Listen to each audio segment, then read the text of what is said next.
Hello, my fellow Westorians. I'm particularly excited for today, for all days, but particularly today. I'm excited for night. Well, we make a great team in that case. I've had hyperbrain for half the week, and when I've Whoa. and hyper sneezing apparently. I'm gonna start that over. I've had hyperbrain for half the week, and when I've been able to focus, it's resulted in some ideas I hadn't considered before. That gives me a fresh perspective on some of these ancient stories and how the Pact and the God's Eye and the Green Men and the Isle of Faces relate to A Song of Ice and Fire directly, in particular what's coming in A Song of Ice and Fire at the end.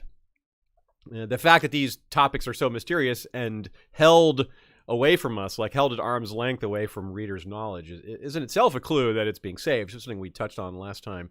But that all feeds into this very nicely. So I'm excited to share that with you. Shay was encouraging me to tell y'all why my brain has been hyper this week. And no, it's not cocaine or something like that. It's Beat Saber. I've been playing Beat Saber 360, and I have just Our VR set. on VR, and my brain has been hyper stimulated. I was up until 8 a.m. the other day. Just could not sleep. Just super blah. You gotta defend himself from blocks. You never know when they can come get you. Yeah, you got to be ready for those things. You know, those blocks can approach you from any direction and just hit you with their light. So I'm excited. I hope you all are excited. And Karina Strick is excited. She sent a super chat and wants to know what you're drinking today, Sean. So tell us and her what you've got in your cup today. I have, once again, gone with Bang. No Mountain Dew. I have the Lime Bang with the Green Machine Naked Drink and also coconut pineapple sparkling ice. Oh. And it's really good. I doubt that. But I'm glad you are enjoying it. We gotta try a Bang one of these days, I guess. I've never had one. Yeah, I'm kind of getting curious too. There's many different flavors, and they taste pretty sweet for not having any sugar in them. And they're just full of like all kinds of nutrients, and I think they have like amino acids, and it's not just like a little vitamin C and a little vitamin B. It's like it's like looking at a vitamin you would take. Right on. Okay. Well, I wish you best of luck with that beverage and all the beverages to come. I wish you good fortune in the beverages to come. So far, I haven't needed any luck. Yeah? Okay. Well, right on. Shout out to Nina, goodqueenalley.tumblr.com. We've got notes from her as usual on her blog. Right now, there's an interesting question about the Long Night and the threat it poses to the realm in terms of how it's going to be solved, using the TV show a bit as an idea. Will it really be that simple? Will it really be that quick? Or a couple of related questions like that. Good stuff. Check it out. goodqueenalley with 1l.tumblr.com. This episode is sponsored by Give Her Gifts. That's GIV hergifts.com. Get 10% off with the code Westeros.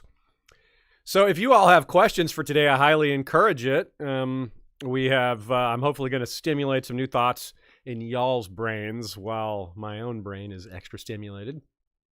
As the Pact itself ended hostilities and set forth new agreements, I think that's where this fits in the story, right? The Pact divvied up land and established a few compromises centered around each side's deeply held beliefs, like, okay, obviously part of peace is we don't kill each other, but also don't kill these trees. And also let us make a few farms, right? And, you guys can live here, we live here. Sort of sussing all that out.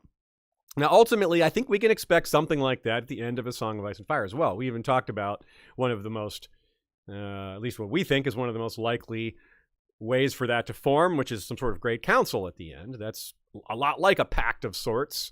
It isn't a pact between races, but it is something like that may happen as well. There may be some sort of deal with the remaining children, or who knows. That's the kind of thing that we don't know exactly. It's not the details that we can get really close to, but the general themes, the general ideas, the book ending. The series may end with something like that, but it also with a pact of some kind. But in order to do that, you got to stop all the civil wars and the others in winter. There's all these massive issues that have to be solved first.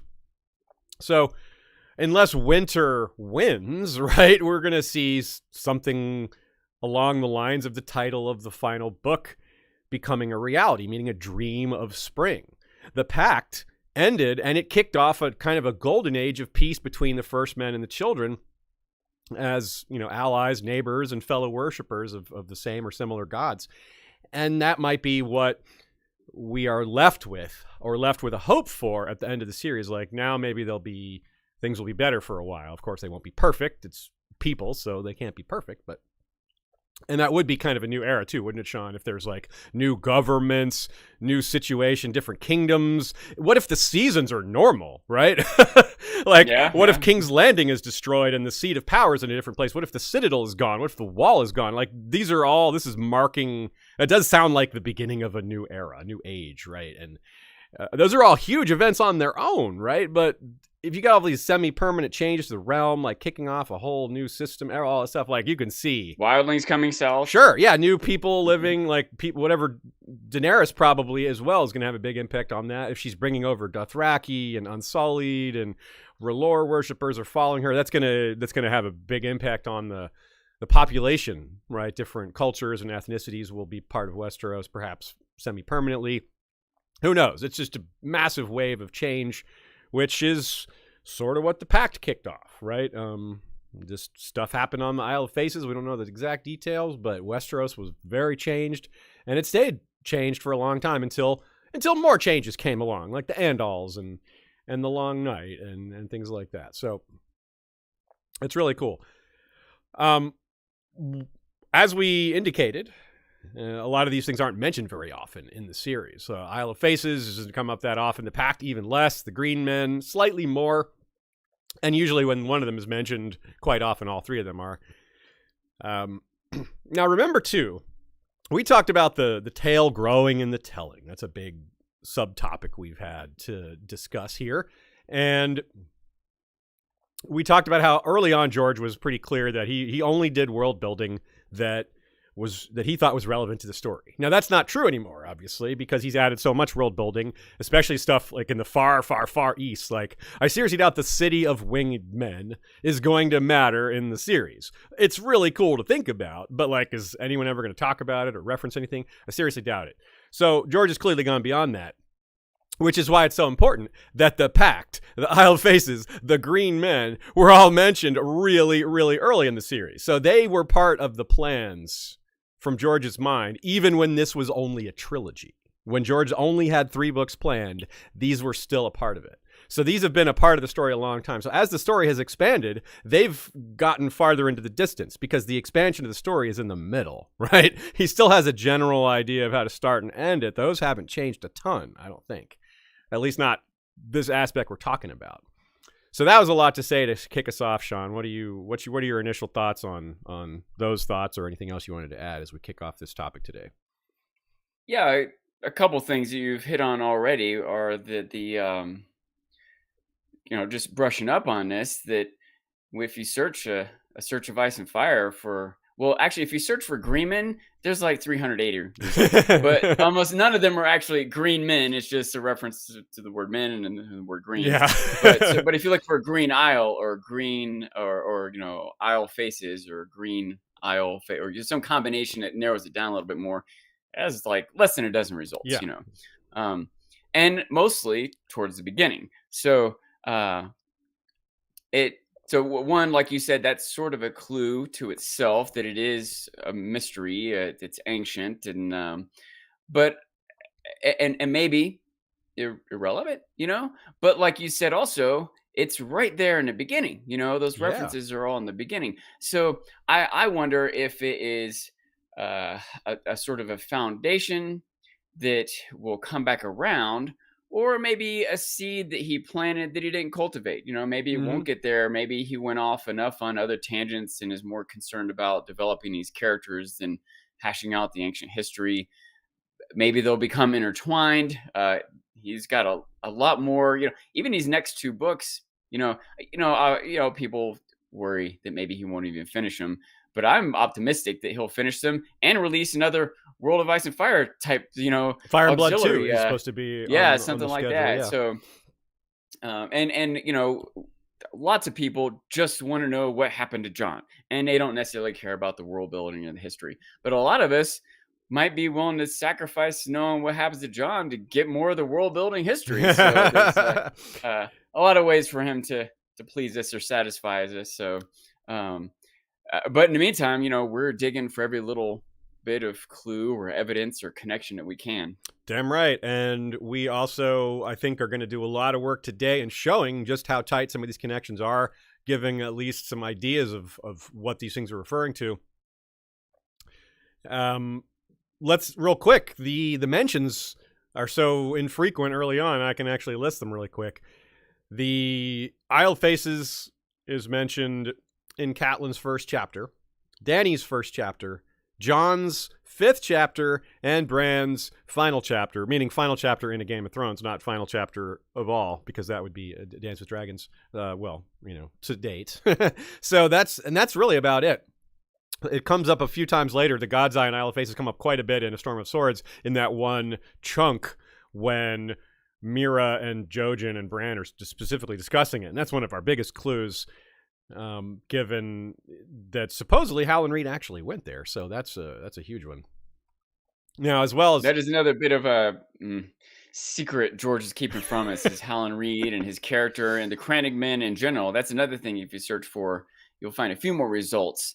And a lot of them are kind of connecting them, at least loosely, to the children or the Green Men or something, Yeah, absolutely. Yeah, I've written a little piece on that here. Let me read it for y'all. And starting off with a piece from Nina, she says, given how early George name drops the Children of the Forest, they're literally mentioned in the very first non-prologue chapter. They're not in the prologue as far as I mentioned, but they are mentioned in chapter 1 in Bran's chapter. She says, I'm not surprised by the infrequent mentions. The Children of the Forest are clearly key to the story here, so it makes sense that one of the last bastions of the Children of the Forest, after they were driven out of the most of the sub-wall areas of Westeros, would be key as well. Likewise, with the early importance of the last hero myth, Bran mentions it in his 4th chapter, with his declaration that the Children of the Forest helped the last hero that's being told to him. The story of the last hero is being told to him, and he's like, that's the Children of the Forest. He blurts out these things.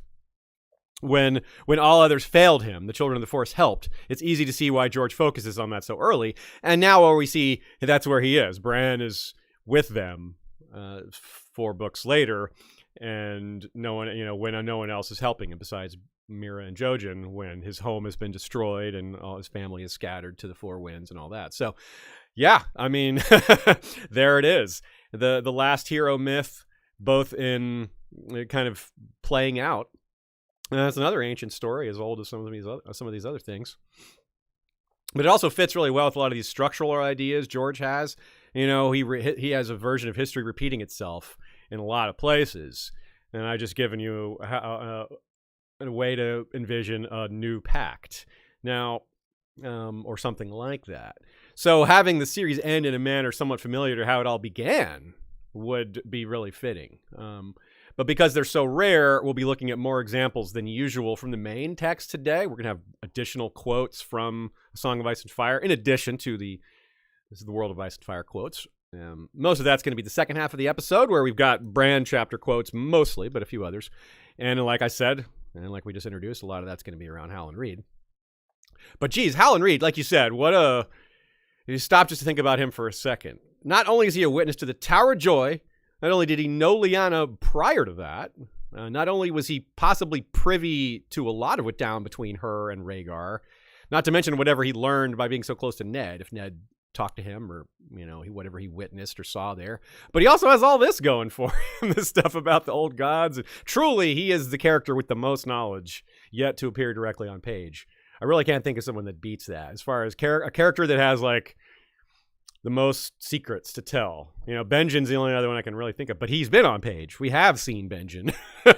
Especially characters that we like, secrets who we most want to know. Like, yes, Littlefinger Varys probably have lots of secrets about some brothel owner, or but things that are less relevant to the central storyline or the characters that we care about. And they don't know magical stuff really, other than maybe a couple of things. Yeah. Maybe Varys knows a thing or two, but like Littlefinger has never said a thing about magic or the supernatural. Really, that doesn't seem like his story involves that at all. So Yet. So, which Howland Reed thus fits with the Isle of Faces and the Green Men in that this thing we've been teased with for a long time, and they all have a connection given that aspect of the story. I almost said aspect of the story there. So, I didn't cut you off scrolling through the references, did I? We went on Howland Reed tangent, but no, okay. Yeah, that was it. So we're on track here. And I just kind of lost my place. Now, one of the more straightforward reasons that this is so good it's just that George is, a great writer and storyteller and especially world building. But as we have been doing this portion of the reread, focusing on the world building, we're not, as you have seen, not just focusing on the world of Ice and Fire, not just the world building influences, but the influences on George himself, even when the influence is George himself. George is influenced by his own prior work, in other words. So let's talk about what we didn't have time for last time, the story, and 7 times Never Kill Man. It's funny that I say that this is a reference to George himself. He did write this story, but the title is directly taken from Rudyard Kipling's Jungle Book. Yay, Jungle Book, right? It's from The Law of the Jungle. And it's The Law of the Jungle is a very long poem. Well, it's not that long, but it's a couple pages. And here's the excerpt that contains the title, which I think a lot of y'all will find familiar and germane to A Song of Ice and Fire in many ways. I'll do my best with this here. Yeah. Do your best poet right here, Sean. If ye kill before midnight, be silent, and wake not the woods with your bay, lest ye frighten the deer from the crop, and your brothers go empty away. Ye may kill for yourselves and your mates and your cubs as they need, and ye can, but kill not for pleasure of killing, and 7 times never kill a man. Mm-hmm. Yeah. So that's really cool. I really appreciate that line. That's George apparently has been quoted as saying other authors have approached him and being like, I should have used that line for a title, because it's been around a while. Like this Jungle Book was written in the 1890s or something like that. So plenty of other authors have had time to borrow that title, but George was the first one to actually do it. Now you can see almost interesting. Go ahead. Sorry, real quick. Just 7 times never kill a man. Yeah. I wonder at what point that 7 number was getting into George's head. If how connected that might be.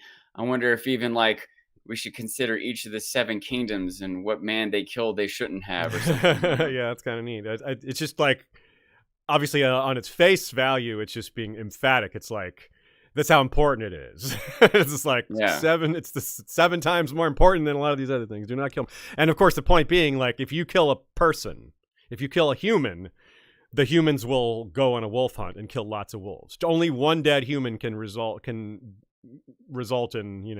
dozens of dead wolves, because the vengeance of man is fierce. And that's part of the message here, is like, don't mess with mankind.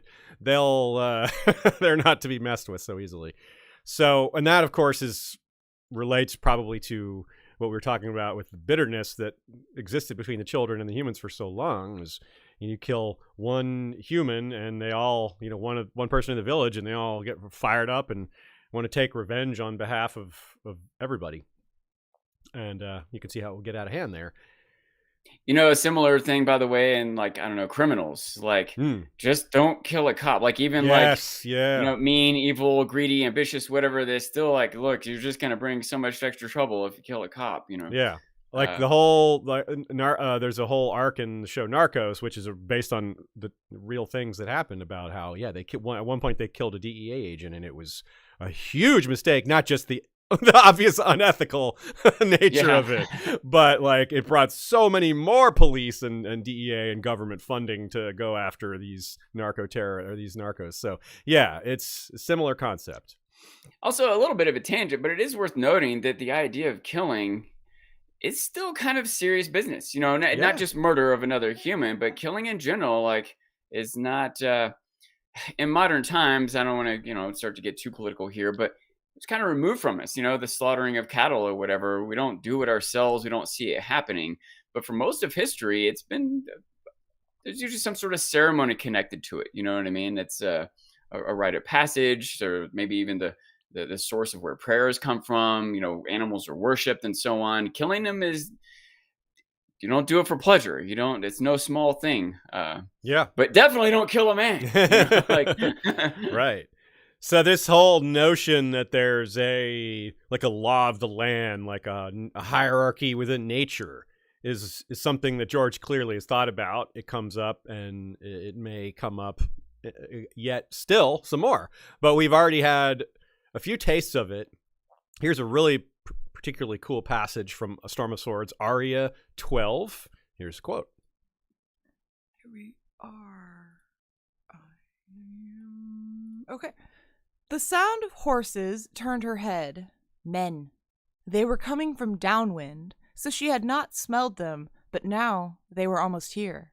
Men on horses, with flapping black and yellow and pink wings, and long, shiny claws in hand. Some of her younger brothers bared their teeth to defend the food they'd found, but she snapped at them until they scattered. That was the way of the wild. Deer and hares and crows fled before wolves, and wolves fled from men. She abandoned the cold white prize in the mud where she had dragged it, and ran and felt no shame. Felt no shame. That's a really that's such a great addition to that whole passage there. How it's just that's just the way of it. There's no shame in living the life of a wolf, following the laws of nature and doing what all other animals have done before. Of course, it's kind of ironic. This is Nymeria, who also has just straight up attacked people and led her wolves to assault the brave companions, armed men on horses. So she's able to break out of that because she's massively larger than most wolves. She's maybe there was no shame in it, but there was also no bravery in it. Yeah. So, but also no recklessness in it. So I would think maybe the Rudyard Kipling's wolves might have had different laws if they were the size of Nymeria. It might also depend on the number of men coming and whether they're horsed and armored and etc. So with Arya in her mind, that's part of it. And this, of course, this body in this case is Catelyn. So it's also a very sad passage. The so-called prize that she's dragging out of the mud there. So, and 7 times Never Kill Man. Nominated for the Hugo for novelette in 1975. A novelette is... What was it was 7,500 to 1,200 words or something like that, or 17,000, something like that. It's a very specific range of size there. So while it contains some similar elements regarding the world building, as you'll see as we discussed with regards to the Orson Scott Card books that we sussed out for comparisons, this predates that, and it's touching on some of the same material. Because that stuff was in the early 80s. This is 1975. So it serves as a reminder. Don't be too sure that one thing influenced another, because sometimes they have a common influence. And we could be looking at here is this influenced Orson Scott Card, which in turn re-influenced George, or maybe there's not that much connection at all, except for the stuff with George. There's no way that George, this is all in his brain. So that connection is the only one we can be totally sure of. So there's some familiar names. Some of you will recognize here. The planet that and 7 times Never Kill Man is set on is Corlos, which is Corlos, son of Castor, who founded Casterly Rock in A Song of Ice and Fire legendarium. So, of course, this is the Thousand Worlds universe of George R. R. Martin's that he has set stories like Dying of the Light, Tough Voyaging, things like that. Also, there's a river called the White Knife on Corlos that's part of this story, and it features the phrase, winter is coming. So that's nice. But the best comparison is the Jane She, who are furry, unlike the Children of the Forest. The Children of the Forest have some fur, but they're not hairy like these guys. These guys are really furry. But they're small and golden-eyed and forest-dwelling and primitive. That is very similar to the children. They're known for carved wooden statues. It's kind of similar to the Werewood Faces, but in a way it's the opposite because the POV character is oddly drawn to them, upon first seeing them. Whereas the faceless men, first men, you can probably tell that I wrote FM here,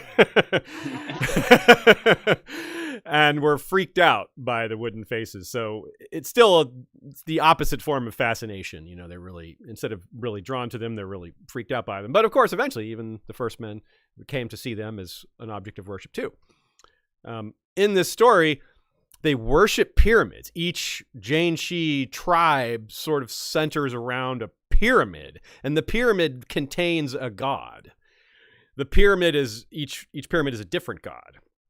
And perhaps most importantly, these pyramids project mind-altering powers. It's not supernatural, it's ancient alien technology, so that's a big difference from A Song of Ice and Fire, but it ends up in the same similar place.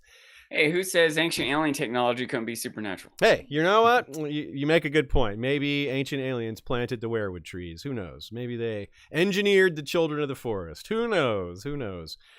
So, but this mind altering that these pyramids project is, a lot of it comes into during dreams, and it stokes their religious beliefs. So that's really, really similar.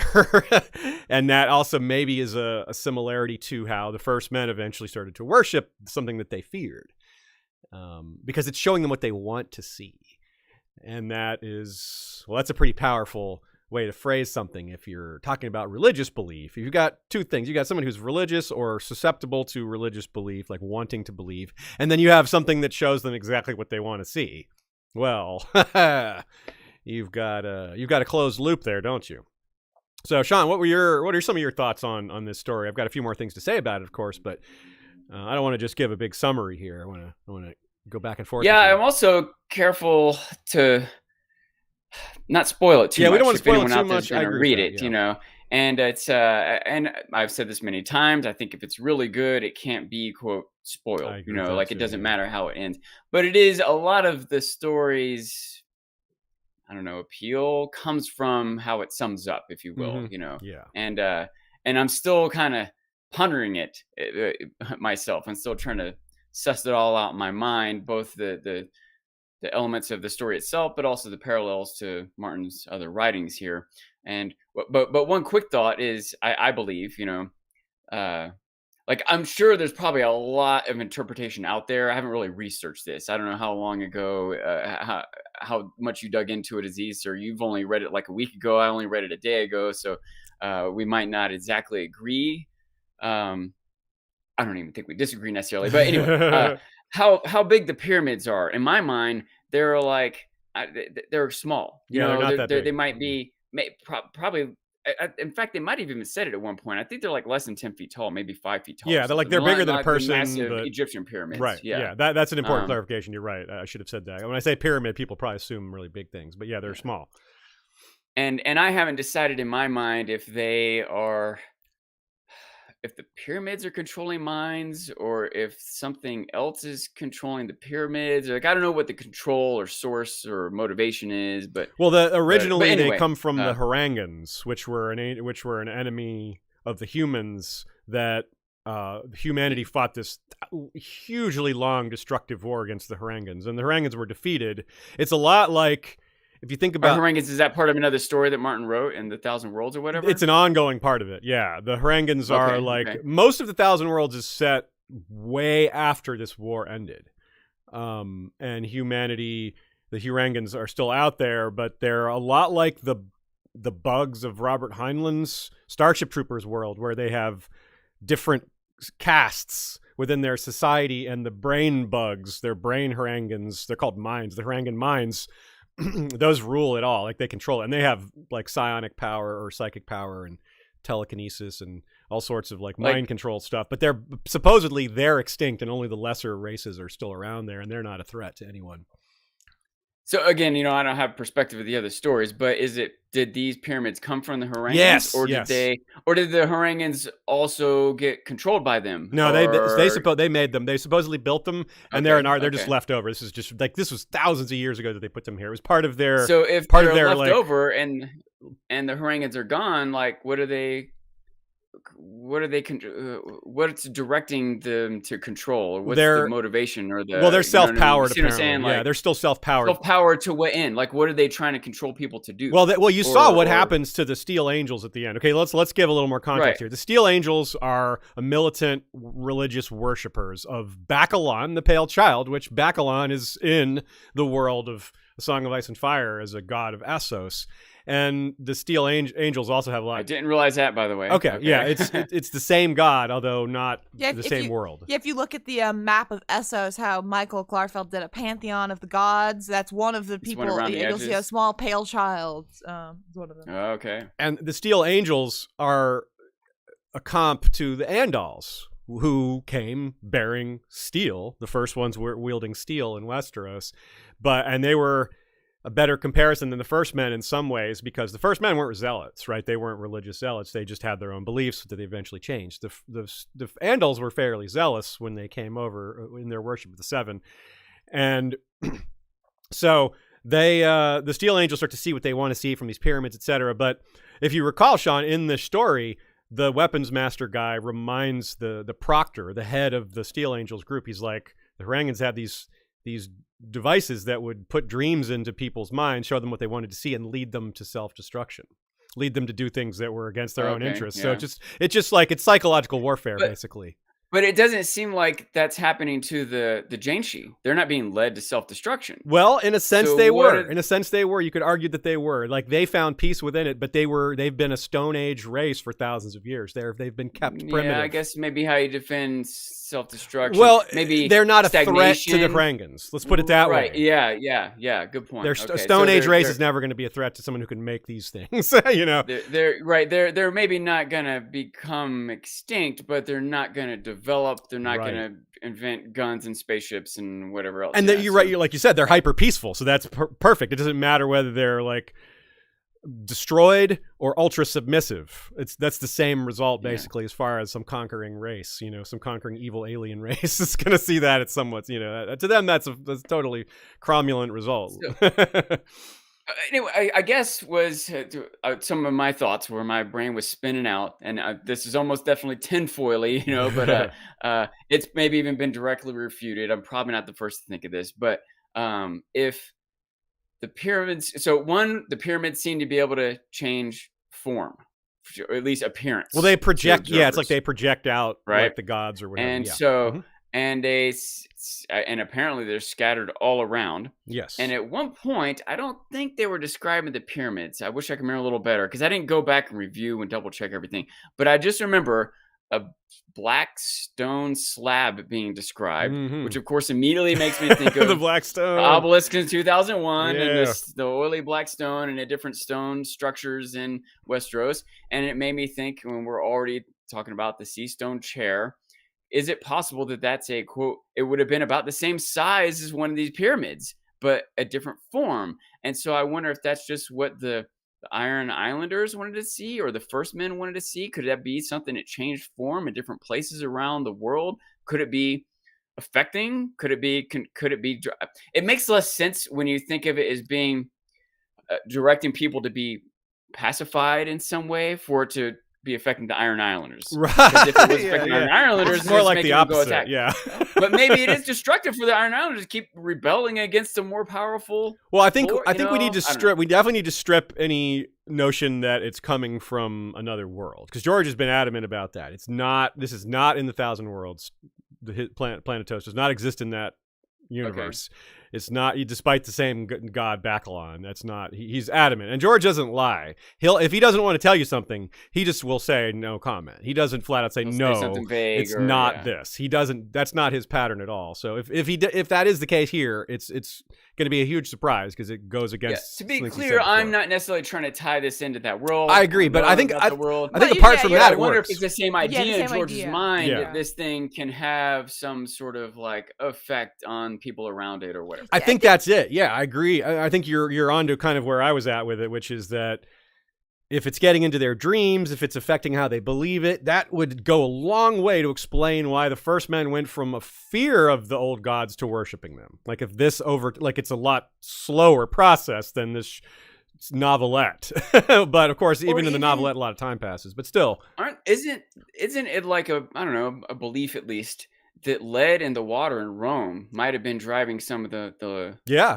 Caesars crazy. Yeah. Maybe the sea stone chair is like has uranium in it or something. Sure. Maybe some radiation that's making whoever sits in it have some form of insanity, or maybe even magical. Like, it doesn't have to be like, doesn't have to be a scientific explanation, or like a little of both. Like, that's often how we don't need to think of it as one or the other. It can be a little of both. Yeah. Uranium's kind of magical. It's pretty weird, right? It's just like, it's awfully like, what the, so that's pretty cool. I like that story a lot. It's really, really neat. And I highly recommend it, y'all. Like Sean said, it's not a, what did you take you like an hour and a half to read it? 2 hours? It's not a big investment, right? Yeah, a couple hours. Yeah. I'm not a particularly fast reader, and gives you a lot to think about. Yeah, those things to pause. And it is stirring. And I also, I don't know, a few times I had to like go back and like, wait, which character is this? You know, and sometimes realize when he was like making scene changes or whatever. But those aren't complaints. That I don't know if just the nature of reading sometimes what makes you want to go back or stop and think or whatever. But so one thing that happens in the story that we see is if the Janshi tribe loses their particular clan pyramid, they change. They become sort of rogue wanderers. They become more violent and more aggressive, and lose this sort of peacefulness that the Janshi tend to have, this nonviolence and this sort of almost pacifism. Now, this could be a little bit of like what the children are, like if they revered certain trees, especially if they associated them with certain long dead individuals that they had a specific tie to, especially if they were like a family member, something like that. So that's really that I'm not saying that like it's a one-to-one model, but it may also explain like the children who attacked the humans that cut down the first werewoods. It may have not just been a religious, like, hey, that's burning a church. Like, that was my ancestor, right? That was specifically someone I knew. I specifically worshiped them. Like, I had more than just a religious connection. Like, that was a family member of mine, something like that. Sort of personal revenge, like a... Exactly. By the way, sorry, just another thought that popped in my head. I remember there was a little moment in 7 Times Don't Kill a Man when one of the central characters speculated that the Janshi didn't have the same curiosity to cause him to. He realized how little questions they were asking him, and it made me think about the Children of the Forest. Maybe why they didn't venture across the land bridge to Essos. Maybe they just didn't have curiosity, whether it was their culture or the effect of the werewoods. They don't want to go away from them. Because the same thing here. The Janshi don't want to leave their pyramids. Yeah, like it's like unthinkable. So it could be maybe not quite so strict for the children, but something along those lines. It's really, it hits pretty hard here. Now, and what else happens, Sean? You mentioned that the Steel Angels, like the pyramids aren't very big. They take one of the pyramids inside their own city, right? Like the Trojan horse. Yeah, kind of like the Trojan horse. It's not filled with warriors, but it does change them from within and is like kind of inviting their own doom. And this reminds me how the first men eventually started making godswoods. They put a heart tree right in the center, or right as a huge important part of the center of their culture. Each individual castle is like the capital of a region. The Andals are like those pesky kids. The Children of the Forest plan almost worked. So now here's something fun. This is a slightly off topic, but it does relate to the Janshi and it does relate to George R. Martin. O'Shea is going to put some artwork up on screen here. This is art from the 70s, 1975. This is the concept art for the Janshi next to Ralph McQuarrie's artwork for Chewbacca. You will see an astonishing similarity here. The Janshi look like low-tech Chewbacca. The guys, they have the same furriness, the same like texture in their hair. The guy's even carrying a crossbow like Chewbacca's bowcaster. Chewbacca doesn't have all those udders, though. Yeah, Chewbacca doesn't have udders. These guys have udders, so they're not guys if they have udders, but I don't know. Maybe they are. I hadn't seen this artwork. I hadn't seen this comparison. And Aziz, I know you can't see me right now, but I'm wearing my Star Wars Winnie the Pooh mashup. Nice. With Han Solo's Christopher Robin and Chewbacca is Winnie the Pooh, and it's a similar kind of that's fantastic. Janshi look that young Winnie the Pooh Chewbacca has. He even has the crossbow. So what happened was, the way it worked was... Oh, wait, Sean, show your shirt again. The art was on the screen. Oh, yeah. Yes, there we go. I'm like leaning back so you can see the full picture. Hopefully, kind of. You can. So what happened was, if I remember this correctly, this art was drawn for the Jane Shi. It was the cover of Amazing Stories magazine in like the year after, or the same year that it won the Hugo. And there was a Ralph McQuarrie who drew Chewbacca for the original Star Wars. He had this much different thing in mind. He had this wildly different idea for Chewbacca at first, and I encourage you to look it up. It's creepy. It's so different. You're like, whoa, can you picture Chewbacca looking like that? It'll blow your mind. But George Lucas was like, nah, this is what I have in mind, and he described basically the Jane Shi. And so Ralph McQuarrie was like, all right, well, I'm going to, kind of borrow this. And that's where it ended up, is Chewbacca. So George R. Martin very indirectly inspired Chewbacca. I mean, you really got to give credit to the artist. But still, George gets a little part of the credit here. By the way, Yeah. I just want to say this, the original art for Chewbacca, the original concept art, there's a character in Star Wars that is inspired by that original design. Oh, okay. Zeb from Star Wars Rebels. Oh, cool. Takes So that design inspiration. still made it. Yeah, typical Star Wars faction. Just not Chewbacca. Fashion. They reused some designs. That's smart. Yeah, I mean, when it's Star Wars, you got like such a high demand for new stuff. Like, we can't throw any idea out. We got to consider everything. We need so much content. What were you gonna say, Sean? I was wondering, do you think that was directly? Do you think Lucas read the Jane Shi? It's entirely possible. Because that was 1975. This came out. Star Wars is 1977. Yeah. Like, it's highly likely, I think. It's entirely. I mean, this did. Right, like it was nominated for the Hugo, so I feel like it's very possible that George Lucas was reading the Hugos. Yeah, not unlikely at all. It's not like there's lots of other internet things for him to have been reading at the time, because there was, no internet. So also there were just way fewer conventions and just fewer sci-fi properties in general back then. So yeah, I think you're right. I would guess, if I had to guess, I would definitely say yes. I'd say he probably was aware of that. So that's pretty cool. Little George R. Martin connection to Star Wars there. Now, if we're thinking about this whole technological thing, this stasis of technology, like that's also been present in Westeros, hasn't it? Like the children were kept in a Stone Age version of themselves, which maybe that's what they want. But the humans... they're in now in the Iron Age, basically. And in the First Men era, that was Bronze Age, basically. And it was Bronze Age for a lot longer than Earth's Bronze Age was, I think. Right? I mean, dates are a little skewy here, but still. I think it is, but I've actually thought about this. It was even brought up in the comments on last week's video. I guess the Bronze Age is pretty long. Yeah, I've heard this comment before, and I haven't thought too deeply about it, but I thought a little bit deeper last week that, one, humans went thousands of years without progressing very much. Oh, yeah. We've even brought this up before. George has said that too, yeah. 5,000 years ago, the fastest way to get from point A to point B was on a horse. Yeah. 2,000 years ago, the fastest way to get to 100 years ago, the fastest way to get from point A to point B was a horse. So it might have been a little more extended in this world of Ice and Fire, but it's not like 10 times longer. It's like maybe 20% longer. And add to that too, even when humans did come up with a couple key inventions in human history, arguably to the top 5 or 10 would be the printing press and gunpowder, we'll say. Sure. Well, those still took thousands of years to be, from the time we built to the freaking pyramids, like a wonder of the world, to the printing press was thousands of years. Literally, yeah. And right. even once we had gunpowder and the printing press, no one in North America or South America knew about it for hundreds of years. True. Most of Europe hardly knew the printing press was there for a long, it didn't matter that it had been invented for a long, long time. Partly because it just takes a while for the technology and information to spread. Partly because sometimes it's specifically suppressed. Printing the Bible would get you burned at the stake. You know what I mean? To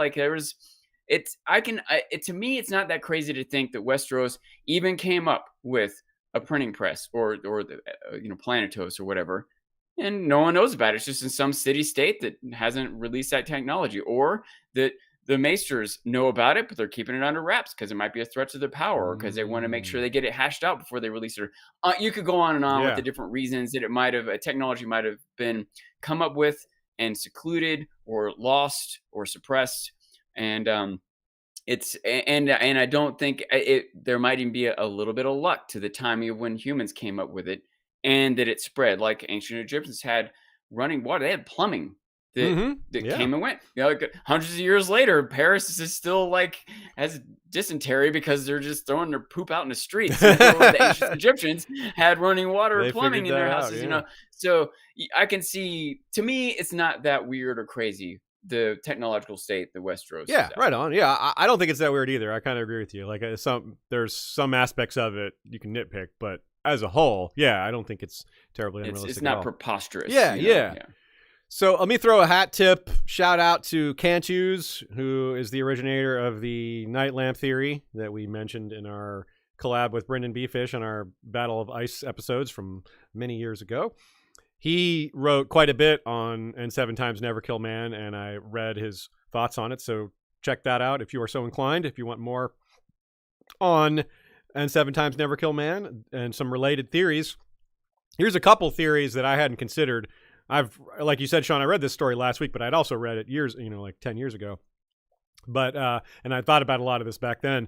And a couple things I hadn't thought about that I want to give Cantus credit for is, are false visions being sent to anyone else? Like, we have this idea of false visions introduced within the story. And like one of the first people we think of who's dealing with false visions is Melisandre. Especially when she was first introduced, people thought she was straight up lying. Nowadays, now that we've had her POV, it's like, okay, she's not lying. There's no indication that she's like blatantly lying just to get a result to get a result that's to serve her own purposes. But she's genuinely believes most of what she's doing. Her lies are just to get people on board for proofs that she thinks are coming later. But where did these, maybe was she ever lied to? Did she get false visions? Same thing with Dany, who's had Quaithe in her head, maybe through glass candles or not. Is that all true? Or is someone manipulating her? Or is it a little of both?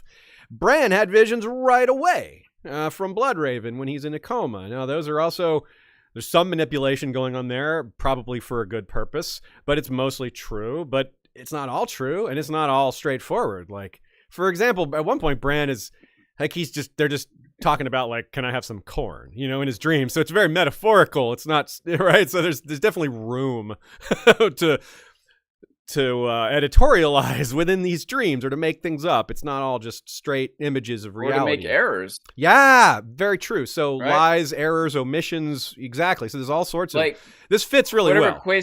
Whatever Quaithe's trying to communicate to Dany, even if Quaithe is genuine, she still might be making an error. Yeah. Even if she's genuine and not making an error, Dany might still misinterpret it. But when you think about like the potential motivations of the person sending the vision or their own misinterpretations of what the vision is supposed to mean, et cetera, yeah, even more difficult and complicated for us to interpret or believe or whatever. Yeah, like we know, for example, Melisandre sees Bloodraven and Bran and thinks, oh, they must be servants of the Great Other. Like, well, no, probably not. But that's just her interpretation. And it just goes to show how easy these things can get off track. You see a wolf-headed boy and a thousand-eyed demon face, and you're like, yeah, those are probably bad guys. And you're like, all right, it's not entirely unreasonable. But in this case, you are probably wrong. So, and even Jon has visions like when Jon had his first werewood dream, it's intense. It's like, seems to have been sent to him. Bran appears in it and talks to him. And then Bran later thinks about how he was in the dark. And one time I even talked to Jon, and all this other stuff. So he seems aware of it, even though he's not as cognizant of it as you might expect him to be for someone who intentionally went into someone else's dreams, which has... spawned theories about that not being current Bran, but future Bran going into Jon's head, but which is a whole nother topic. But the point being, getting into someone's head, giving them visions, true or false, is absolutely a thing in A Song of Ice and Fire, even if we don't fully understand it, the mechanism or the purpose of it. It's definitely there, and that's really interesting, and is certainly a connection to this early story of George's. So that's really good. Any other thoughts on and 7 times never kill man or these related theories, Sean? Or shall we move on? I'll probably have one pop up at some point, Yeah. and I definitely have a bunch that I'm avoiding because I haven't thought it out enough, and/or I'm worried about spoiling it more. But Cool. All right. Well, let's move on. we can move on. One Yeah. last thing, also from Cantus, that they pointed out was the familiarity of the Arya and Ned Wolfpack speech. When Ned gives Arya the pack survives, the lone wolf does not. That is very much reflected in this story as well, because the Jane Shi that lose their pyramid become kind of aimless wanderers, and they don't really survive. They don't have that community. They don't survive the hard times without each other. And the ones that are able to stick to their ways, the Jane Shi that like stick to their guns, bad phrasing there, stick to their guns because they're pacifists, are, it kind of works out for them. I have included the link to that Cantus essay in the chat. If you're watching on YouTube, you can click the chat. You'll see a lot of good stuff in there, as well as some expansion on some other theories. Let's talk about the God's Eye. This big old lake.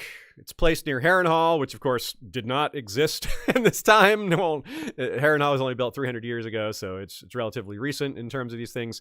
But the God's Eye is like Harrenhal would be. You can almost see why it was placed there as a place to establish rule, because it's the center, like almost the dead center of Westeros itself. The Trident, which is the largest river, is just north of it. The Isle of Faces is kind of like a pupil in the eye of the god there. And really, it's massive. All the other lakes in Westeros combined don't look large enough to match it. In the south, there's places like Red Lake and Leafy Lake. There's a big lake near Stony Sept. In the north, there's a huge lake near Torrhen Square. There's Long Lake, which is really big, which is near where there was a battle where Artos the Implacable slew the Raymond Redbeard. That's kind of near the Umberlands. But they, those are not even close to the size of the God's Eye. Aziz, I think you mentioned at one point that can you see? Were you speculating, or has it been said somewhere that you can see the island in the middle of the lake? Can you see that from the coast? I would guess that you might be able to, but actually, I'm going to back off on that a little bit, because I did some research on lakes, and I'm not sure you can see it from. Given how big it is, I'm not sure it's visible after all. So let's talk about that briefly. Why I feel that way, and why maybe I've changed my tune on that. Okay, so I have some notes on lake sizes here. I think like the Great Lakes are like 100 miles apart. And if you can only see 14-ish miles to the horizon, I don't think you could see an island in the middle of the Great Lakes. Yeah, and I don't know if the God's Eye is supposed to be that big or not, but I think you're right. Yes, I'm gonna revise my estimate that you probably can't see the island from the shore. Okay, so which might also make it more of an explanation as to why less people venture there. Yeah.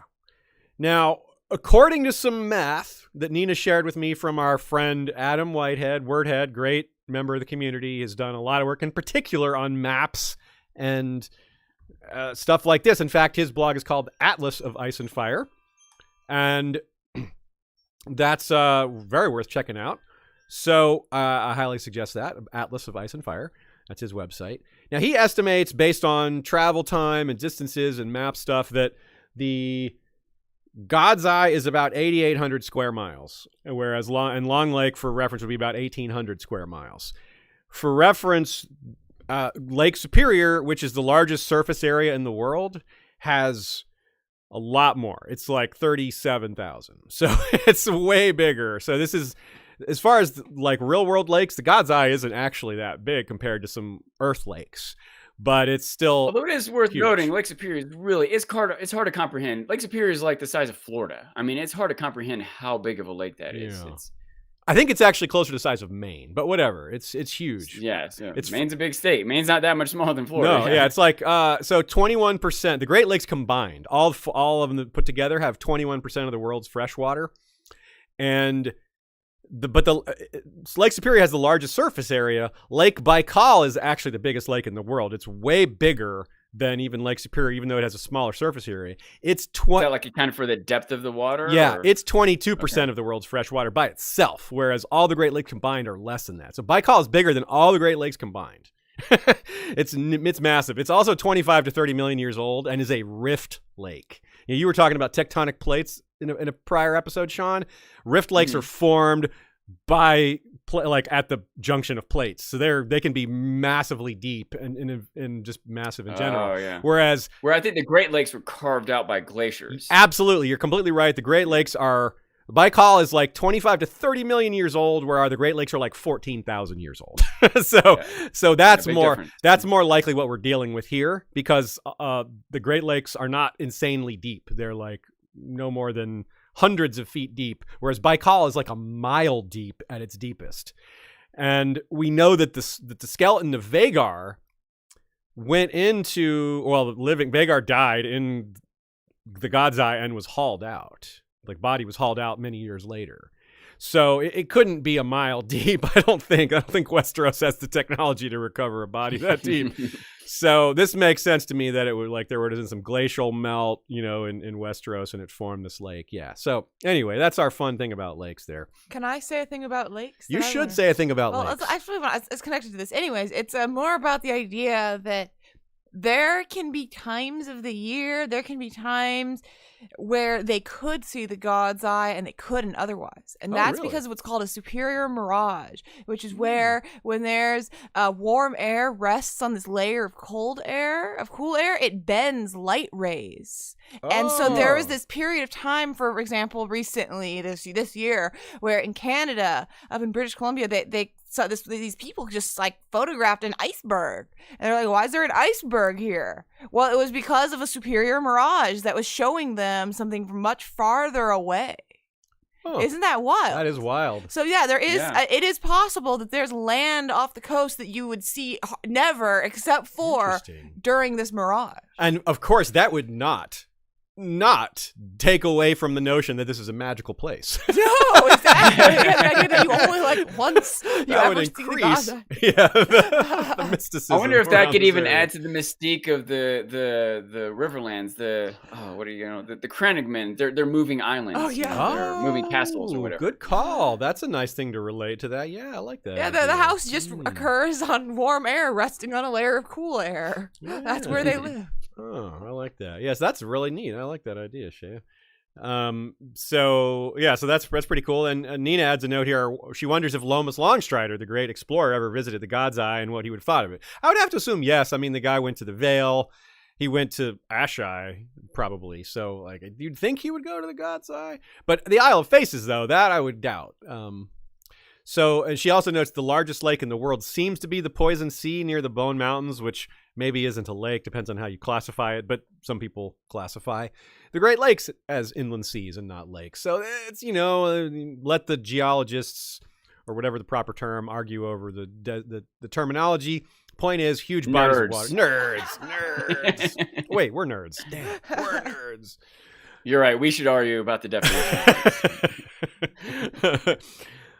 So he probably, there's a chance that he would have named it a natural wonder of the world. Maybe not quite, though. Maybe isn't quite impressive enough. But it's super cool, and I'm really interested in, if we ever get more from Lomas Longstrider, it would be one of the features of Westeros that the God's Eye and the Isle of Faces might be something that he would talk about. So the Isle of Faces itself, let's talk about that. The God's Eye is a lake. We don't have a whole lot to say about it besides its largeness, its grandness. Let's talk about the features. So as far as quotes go, well, here's one regarding the children. It is possible that a few survived on the Isle of Faces, as some have written, under the protection of the Green Men, whom the Andals never succeeded in destroying. But again, no definitive proof has ever been found. So, of course, that's another example of Eandel coming up short on the supernatural because, we know the children are alive. We don't know if they're on the Isle of Faces. So that part, he's right to be, to express a lack of knowledge. But it's not a bad theory that they are there, given they exist elsewhere. So one thing, there's a couple peculiarities about it, is the fact that it's just so undervisited. People can't go there. In terms of lakes on islands, I don't think there's any islands in any of the Great Lakes, but Lake Baikal has islands. So it is a, that can happen. So it's peculiar that few people can go there, but on the other hand, maybe there isn't a whole lot of reason to want to go there. Like if there's no natural resources, if it's difficult to get to, then there's not a lot of motivation. It's a silly place. Yeah, it's just a silly place. One thing is that if there's a lot of werewoods there, you might have thought maybe Harren the Black would want to go there to take the werewoods because he cut down so many werewoods when he was building Harrenhal. But that you could see why that would be a logistical difficulty. Like, first of all, even getting ships to go there, then cutting them down and hauling them all the way back, that may not work out so well. So as far as cost and efficiency, that he may have declined, but there may be other reasons. Now here's the quote from Catelyn. Now Catelyn's a Game of Thrones 1, as we mentioned at the beginning here. These things were introduced right away. So right in Cat's first chapter, we get this line. In the south, the last werewoods had been cut down or burned out 1,000 years ago, except on the Isle of Faces, where the green men kept their silent watch.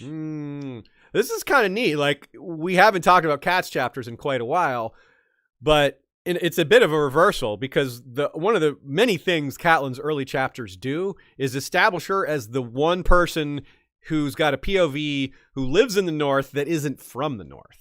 Right? That's an very important distinction because Ned, all the creepiness of the North is familiar to people like Ned and Bran, and someone like Tyrion isn't there very long, and he's not privy to these secrets. Like, he doesn't go to the Godswood and feel unwelcome. Well, he would feel unwelcome, but Catelyn feeling unwelcome in her own home, where Ned's like, you should feel welcome here. You have northern children, blah, blah, blah, So she's our window into this strange world of the North that seems normal to them. So it's important for her to have lines like this. It's a good place for that to be established. But what makes that interesting is she's the like stranger in a strange land thing. The Isle of Faces and the Green Men are from where she's from. That's from the Riverlands, right? That's her territory.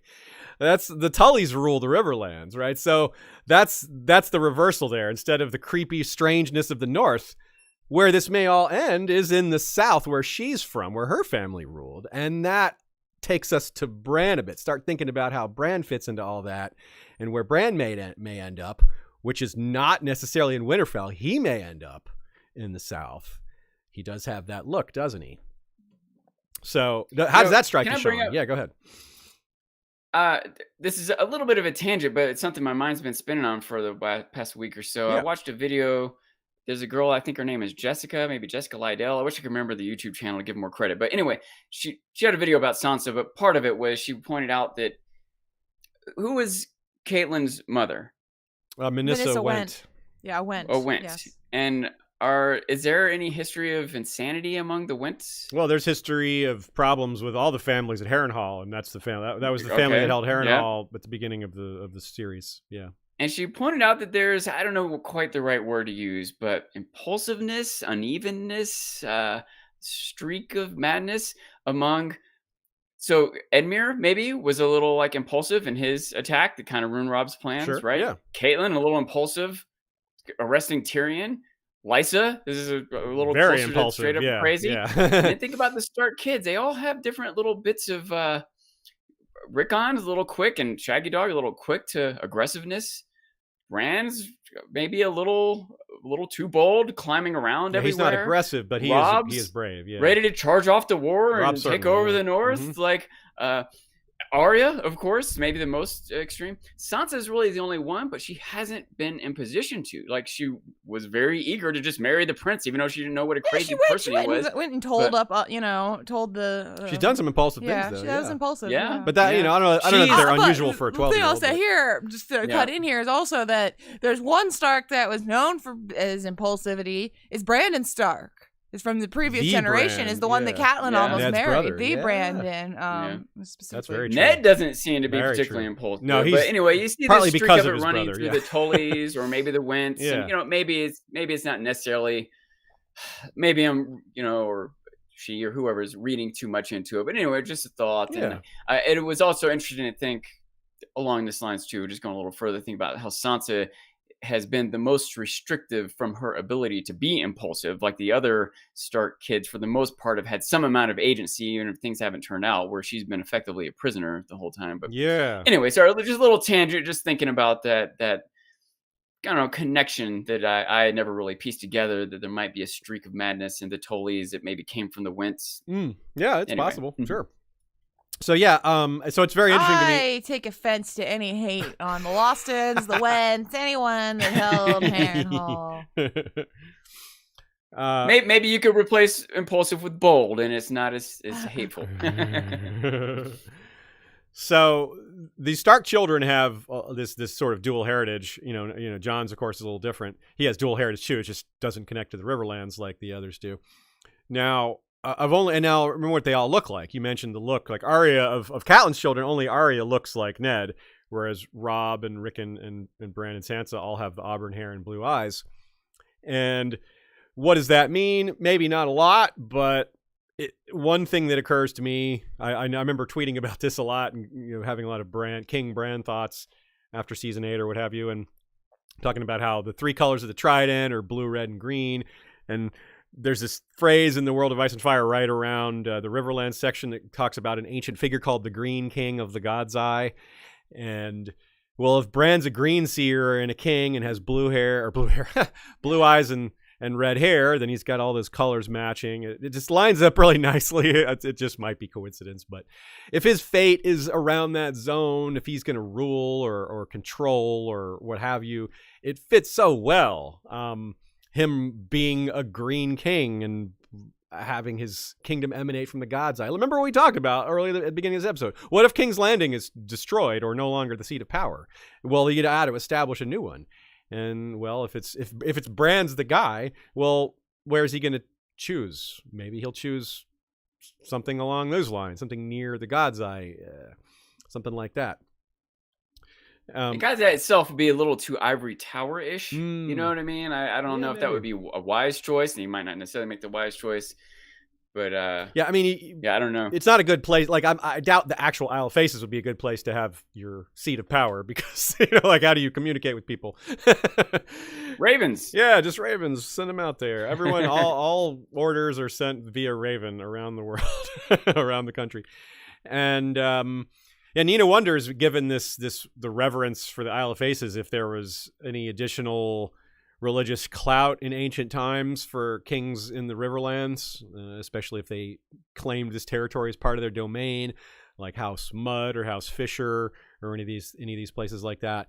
And she wonders if the place Misty Isle, which was the seat of ancient of House Fisher, was near the Isle of Faces, which we don't know where House Fisher ruled from, but it's entirely possible. Whether their seat was near here or not, they may have claimed the Isle of Faces or that God's Eye as part of their domain. Certainly some people would have. Certainly some kings and queens would have. And that might give them extra a religious authority, or, it's like controlling the biggest cathedrals, or controlling the town, the city where the big churches are, or something like that, like where the church has its like the Vatican. Oh, yeah, that's a great example. Like controlling the Vatican, sure. Like Old Town's the example of that in Westeros. But in ancient times, this would have looked a little differently. There, before the Seven, worship was different, religion was different. So we're talking about the Green Men specifically. If we work our way up to them as a topic, are they perhaps the first human worshippers of the old gods, or perhaps the first humans that got access to the secrets of the children, the first one that they started sharing with? Like, was it part of the deal, right? In exchange for you no longer killing us, we'll teach you some of our magic, and we need to select certain individuals that are able to do this. They have the right disposition. Maybe you start with younger people, people who aren't so developed. A willingness to eat their own children's blood. Yes, exactly. Before they're grossed out by such things. A big topic in the second half of this episode, we're going to talk about the Night of the Laughing Tree and that story and Harrenhal and all that. But Nina suggests maybe even, given that the quote says, not 10 leagues from Harrenhal, Rhaegar and Lyanna disappeared. Is it possible? Well, I think yes is the answer. Is it possible? But did it happen that they had their marriage on the Isle of Faces itself? It would have been a second marriage for Rhaegar, and maybe he wanted to consecrate it under a different auspice. If he's worried about the prophecies, he needs to have a child of ice and fire, all this other business. Now, this might sound far-fetched, like why the heck would they go all the way over there? But don't forget, Lyanna has met Howland Reed at this point. And Howland Reed, as we're going to describe later, claims to have been there. So he's been to the Isle of Faces, so he would know how to get there. And if Lyanna, a worshiper of the old gods herself, coming from an ancient family, well, you can see how this might work. I mean, it's a little far-fetched, but not. I wouldn't go so far as to call it tinfoil. And if Lyanna wasn't going to sleep with Rhaegar until they were married, and they had to go get married, well, this would be a real way to be grand about it. Like, let's go we're going to elope and go get married at this mystical isle, Also a way to make sure there's where would witness, if you will. Good call. Like the witness of the old gods, not just a human witness. Although if there was a human witness, maybe it was freaking Howland Reed himself, So that's entirely possible. Or talk about sweeping someone off their feet. Like, I'm going to take you and we're going to get married at the Isle of Faces, baby. So that's quite possible. It would be a really powerful place to have such a scene. If we come to find that out later, if Bran's looking through the werewood net and seeing the past and sees Lyanna and Rhaegar like he did on the show. They didn't tell us where that happened on the show. They just showed them saying their vows to each other. So I would imagine the book version of that, assuming we get something like that, it's going to be a lot more detailed. Maybe not a lot more detailed, but somewhat more detailed. And this might be a detail that's part of that. It's entirely possible they got married to somewhere else in the Riverlands, but I don't know. They would have wanted a heart tree. Where else are they going to get a heart tree besides a godswood?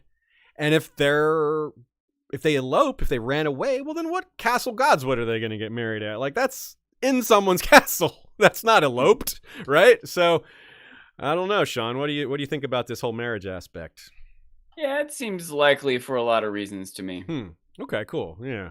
No need to go to be to give a lengthy explanation. You just kind of agree, huh?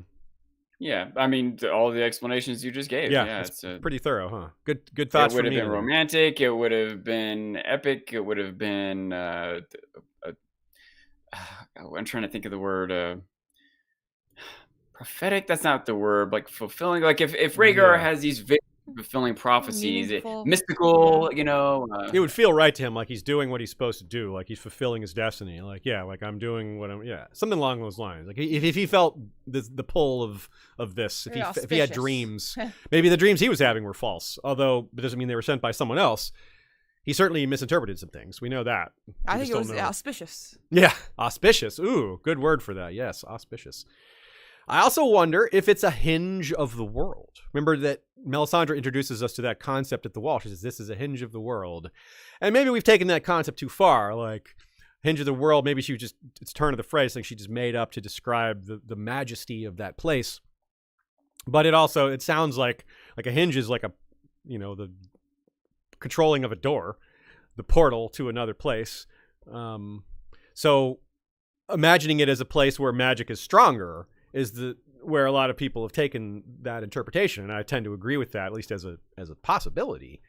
So I think we tend to think there was a hinge of the world in Essos too. Yeah, like there's probably a few, right behind Aziz. Yeah, in the like in the Shadowlands near Ashai, that's one strong theory there.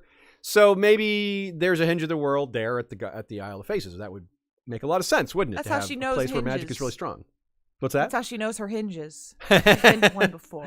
Melisandre is an expert on doors. Yeah. Now, if Arya brings Needle to the Isle of Faces, it becomes a syringe of the world. No, never mind. Okay. Now let's do a quick real world comparison to the Isle of Faces before we move on to the Green Men themselves a little farther, and then we'll take a little break for some questions as well. We're roughly the halfway point here. Easter Island. Y'all have certainly heard of Easter Island. It's kind of the real world Isle of Faces, isn't it? It was founded by Polynesian settlers around the year 1200 or 1250, something like that.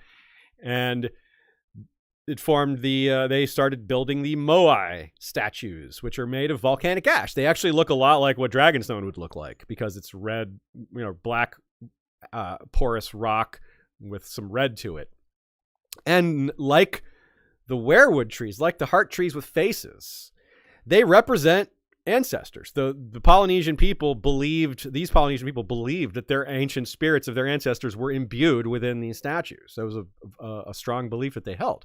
Very similar to the belief or the truth that ancient green seers are within these trees. But here's where it gets even weirder. The Easter Island statues are fascinating and mysterious and cause a lot of intrigue through, on TV shows and Discovery stuff like that. But the people that came after the Moai period on this island are arguably far stranger and more interesting. So the period after the Moai statues stopped being built, the religion of the area had changed a little bit and modified. Something called the Tangata Manu, a Birdman cult worshiping the deity Maki Maki, developed on this island. And the people of one village called Orongo, at the start of each year, they swim from one island, their island, to another nearby island. And the first person to bring back an undamaged egg of the sooty tern gets to be Birdman of the Year, winning resources for their tribe. That means they get better access to these same eggs. This is a food supply, things like that.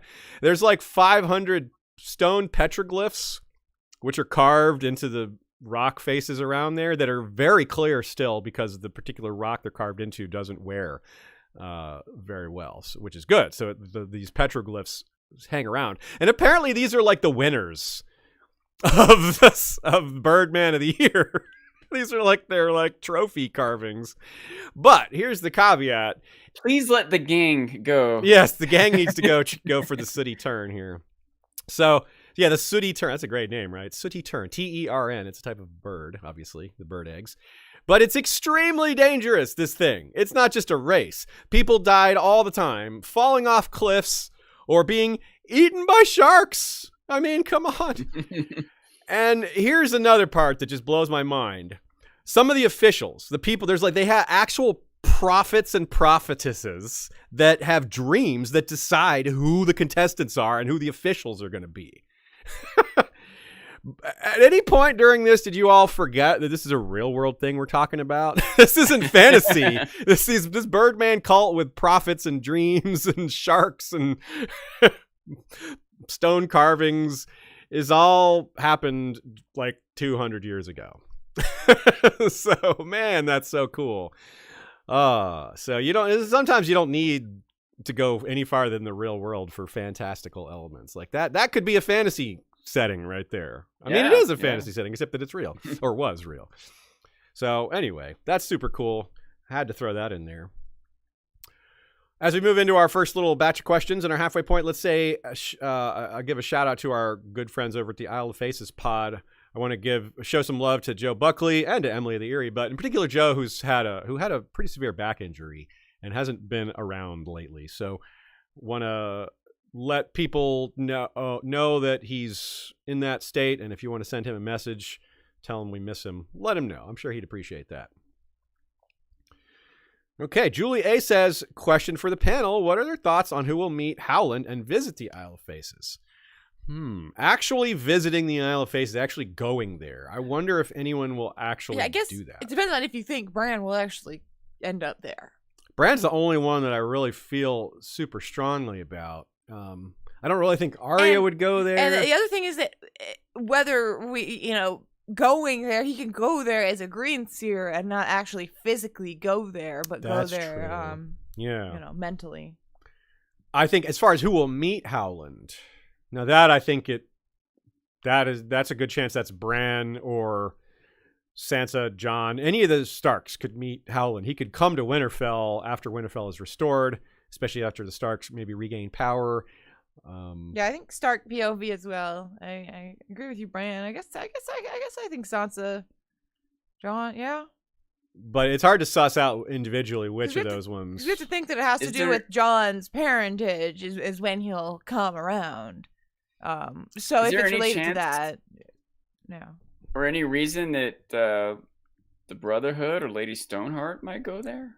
Yeah, directly to the Isle. It's possible. I think. Yeah, I mean. But of course, we need a POV to actually see such a thing. So Yeah, I don't know why she would go there. She's not a worshiper of the old gods herself, and the magic that has brought her back seems to be the magic of her lore. So I'm not sure that fits, but it's good. It's good to raise that possibility.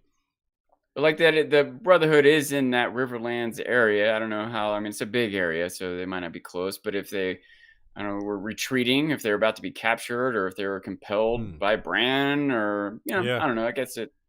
Another strong, maybe not likely, but in the realms of possibilities. I think. Yeah.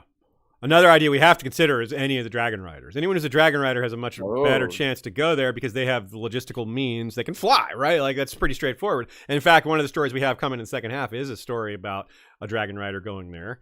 Although it's sketchy whether or not that actually happened, it's suggested. So for now, let's mention that possibility. Daenerys could go there, right? I don't know what business she would have there, but that's possible. Euron could go there. If he gets a dragon, he could go there to try to, like, I don't know, steal the power, or to just, that's what he does. He just like, I want to find these ancient powers and make them mine, or make use of them, use them for my own ends. So I could see that. Or if Jon rides a dragon, what's that? He's just gonna go torch it. Yeah, that's true. Yeah, he could try to blow it up. But yeah, that's another possibility. He wants to burn all the trees there. He wants to destroy the old gods. That's terrifying, but absolutely, Ashea is correct to mention that possibility. The other thing I want to mention is Jon as a possibility. Jon could go there if he's a dragon rider, and if he's undead, well, he would have to be undead because he's been killed. So you would think that, well, there's some peculiarity with the green men that we are trying to compare to other forms of magic we've seen, like cold hands. Like someone who lives really long. Like, are these green men, are they still alive after thousands of years? Or where are they getting new people from? If it's just, they have some small community there. I don't know. How does this work? So, but maybe if... It's got to be a misnomer, too. Yeah. There's got to be some green women. Yes, there must be green women. And so if they're like some version of that, where they're proto-undead or partly undead or immortal through magical means, permanently watching the Isle, then these magics might have some overlap to them. The same magic that enables someone like Cold Hands to be around for a while could be the same magic that is sort of happening with Jon, a related version, given that it might come from Melisandre. Who knows? But these ideas are similar enough that even if we can't get to the bottom of it, we need to keep them in mind as related ideas, because that might be how it falls out when we see it on page. Now, Austin Flowers said... Austin Flowers. That's a good one. Chat. Yeah. Arya's been to the Isle of Faceless since the House of Black and White is on an island, too. That's true, with those deep caves below. Nice. I like that. Good call. Good call. So, shout out to our sponsor, GiveHerGifts.com. GiveHerGifts.com. Get 10% off using the code Westeros.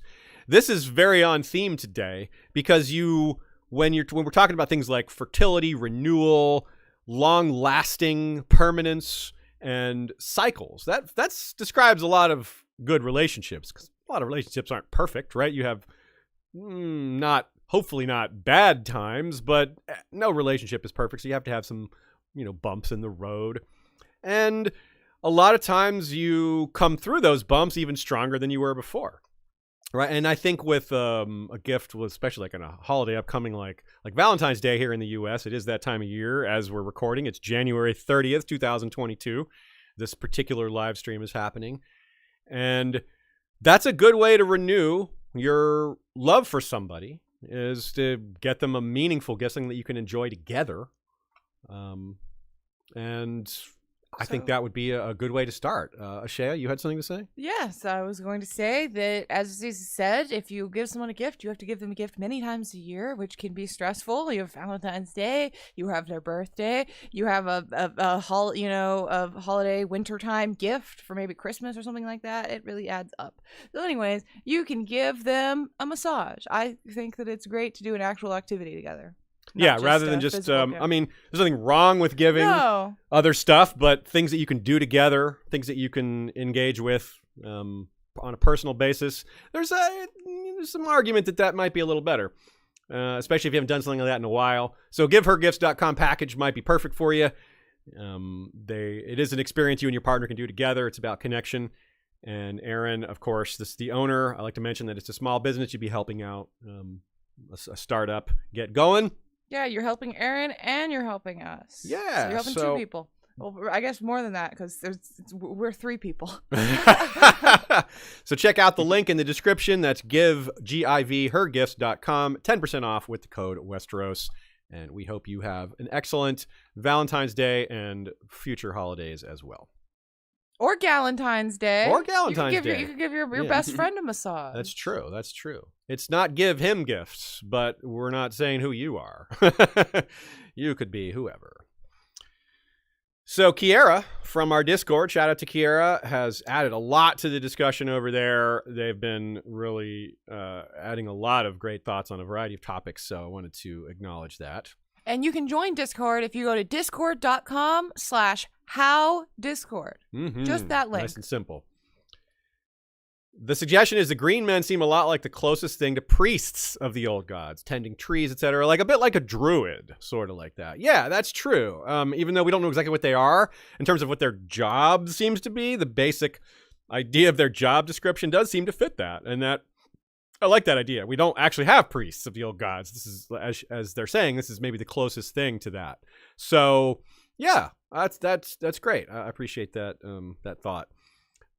Certainly they're keeping vigil. The idea is that they're watching over this sacred holy space, and apparently they've been successful for a long time. It'd be funny to find out, no, actually it's desolate now. It's like there's a Starbucks. I mean, they ruined it all. That would explain where the cup came from. Exactly. It is in world. It's not. Wow, that's really good. We need some art. We need someone to do that art, like the owl faces and a picture of Starbucks. Could be treehouse style, you know. I don't have that talent of artwork and memeing, so someone else needs to get on that. Is that where Danny came from? Yeah, that one day she had jotted off to the Isle of Faces. She flew her dragon over there to grab a quick coffee. She needs her morning latte, dark, very strong coffee. She needs it. Yeah, she likes it black. I mean, if you can't ride your dragon to Starbucks, what's the point of all this? What am I working towards? Okay, so let's talk about the real life green men before we talk about the versions in the Song of Ice and Fire. Because, yeah, it's a real-world concept. IRL Green Men is the name of this section. Here's a little thing I found on the Library of Congress website. There was a play written in 1578 called Promos and Cassandra by a man named George Whetstone, and this gives an example of green men appearing in places like this. I'm going to emphasize the oldness of it, just by the way. The spellings in this quote are not normal spellings that we're used to. 2 disguised, called green men, their habit embroidered and stitched on with ivy leaves with black side, having hanging to their shoulders a huge black shaggy hair, savage-like, with ivy garlands upon their heads, bearing Herculean clubs in their hands. This is like the spellings where everything has a mysterious E on the end of it, like shaggy hair has an E on the end. But there's no E in stitched, though. Yeah, black side has an E in black side on the black, but then huge black shaggy hair does not have the E in black. It's the same sentence. Black is spelled twice, 2 different ways. Week. Yes, exactly. That was exactly what I was thinking of. Language is very inconsistent in the past. Yeah. And it looks like embroidered. Yeah, embroidered. Anyway, so there's the point is, I think a lot of people dread their embroidering. They're a symbol of fertility in a huge number of ancient cultures, mostly associated with spring, the rebirth cycle, the renewal.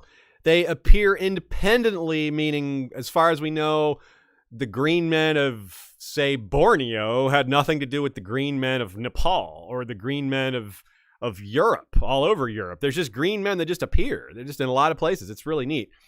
It's Charlie Kelly. Yeah, Charlie Kelly on It's Always Sunny is a green man. He's the modern green man. Sean has typed embryo dread into the document while we're sitting here. Forget that one, huh? You're like, I have to remember. Yeah. I didn't necessarily want to interrupt, but I could not take note. So you find them on Christian churches even, like as a ornament, not as embryo dread? Yeah, embryo dread, yeah. Green men and their faces and so just everywhere. It's a really interesting sort of human concept that's just evolved separately in a variety of places all over the world. It can pop up anywhere. Green Man. Green Man. You never know. Wild card. Oh my God! What if that's the faces? They're just a bunch of they're just dancing, doing the Green Man dance. They're doing that dance, yeah. A bunch of Philadelphia Eagle fans. Boy, there's a lot of mashup jokes we could do with this right here. It's supposed to be serious and mystical, and here we are ruining it. We have your new costume for Ice and Fire Aziz. We're going to get you and Sean both, okay? Green Man costumes. And you're going to, like, wear horns or something. We need some Isle of Fae. We need some werewood. We need, yeah. I love the idea of you having a Green Man costume, period. So for those of you who don't know what's going on here, in the show It's Always Sunny in Philadelphia is a recurring character called Green Man as well, and he's very ridiculous. It's just a full green suit with no eyes, no mouth, no face, just all green. And it's like a full body spandex kind of thing. Yeah, not like a tuxedo suit, but like a But Green Man has gotten him through some hard times, so you got to give it respect. So the real world Green Men from legend, not from It's Always Sunny, are typically represented as a face with leaves, either covering it or emanating from all its orifices, or just from the mouth. That's one of them. That's one of the descriptions. There's apparently three common types of green men, and one of them is the type that has just greenery coming out of everything, out of its ears, nose, eyes, mouth, just green. Just can't control the green. You can't stop the green. It's just uncontrolled growth. And so if you look around from green men, like real world green men, most of them look different, but some of them look like werewood faces, a little bit like how I conceptualize, some more than others. If you saw the movie The Green Knight, it's a little like that. Yeah, which is, an Arthurian legend. Yeah, which, of course, Arthurian stuff might predate the notion of green men, but it might not. We just don't know how far back green men go. In some cases, they probably go a lot farther back than others, given they've developed independently so many different places. But yeah, in the Green Knight movie, take away some of that fearsomeness, but the general idea of like an oaky-looking humanoid with leaves all over and a little scary looking. Yeah. Man, I remember that shirt I have for the sword. Yeah, that sort of green, kind of Child of the Forest looking, nature embedded character. I gotta wear that next week, maybe. Our friends in the Sword, yeah, those guys are a great band, and they have used a lot of like old world mysticism. I mean, they talk about the old gods, the gods of winter, gods of earth, and things like that. The Sword literally has songs about A Song of Ice and Fire. They have, specifically Song of Ice and Fire. We've talked about it before. They literally have a song called "To Take the Black." Yeah. So yeah, they have a song called "Maiden, Mother, and Crone." Although that's not referring to A Song of Ice and Fire directly. That's referring to the real world like cycle of feminine, life stages and fertility and goddess worship and all that. So it's really good. Highly recommend the Sword. They're a fantastic band. They're freaking awesome. Yeah. Don't underplay it. Yeah, man. I love them. And friends of ours as well. What's up, guys? So, as well, the depictions of the Green Men, here's where we kind of find a point to pivot back to A Song of Ice and Fire directly, which is that a lot of depictions of Green Men have them having branches growing out of their head like horns, which is pretty similar to how the Green Men of A Song of Ice and Fire are described, because they have like antlers. So you've got this fertility stuff, stags, antlers are a symbol of fertility. The bigger the antlers, the more fertile, right? So branches, antlers, it's a pretty similar concept. So let's move on and have a quote. Before this quote, yeah, I need you to commit. If I found you a Green Man costume and horned headdress, would you wear that at Ice and Fire Con? Look, if you ask me this, when it wasn't a live stream, I might be like, I don't know. But you put me on the putting you on the spot spot. on camera. That's why I asked you on I camera. have to say, yeah. Well, that was pretty smart of Ashea. Yeah. What about you, Sean? She chose the right moment. Would you do it? Would Especially you wear the on spandex? a cold day, it might be nice to have an extra layer of green spandex on. So I'm gonna look into this. I really am. I'm greater than 50%. Okay. I'll say Okay. that. Cool. Now let's hear this quote, Sean. Okay. Whether the green men still survive on the Isle is not clear, although there is the occasional account of some foolhardy young river lord taking a boat to the Isle and catching sight of them before winds rise up, or a flock of ravens Flock of drive them raisins. away. Watch out.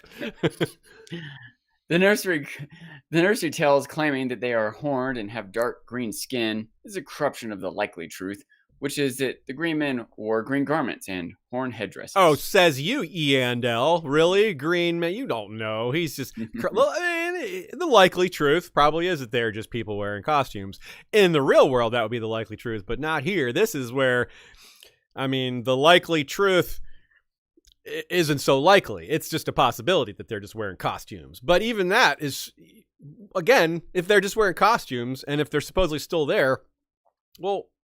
where are these people coming from? Again, do they have some sort of local population that keeps renewing itself? Do they kidnap children from the from the mainland to raise them on the Isle? Or yeah, like I don't know that works either. So there's logistical issues Yeah, because like that almost require magic to solve. yeah, like are there women? How are they having kids? Maybe there aren't green women. Yeah. Yeah, what's the deal there? I totally agree. There has to Maybe be Lady something. Stoneheart's going to start bringing them babies. Hey, we do know that Lady Stoneheart is searching for young children. The presumption is that she's searching for Arya, and that makes sense. But hey, maybe no. Maybe she just wants This was not Arya. Bring it to the Isle. Send another one for the Isle. Send another boatload of kids to the Isle. So very important to remember. This is a really important reminder. As we consider the possibility that the green men or some sort of like have the blood of the children of the forest in them, that is some sort of hybrid or some sort of magical thing that combines them. The children of the forest aren't green. I know it's really easy to make that mistake because the TV show made them green.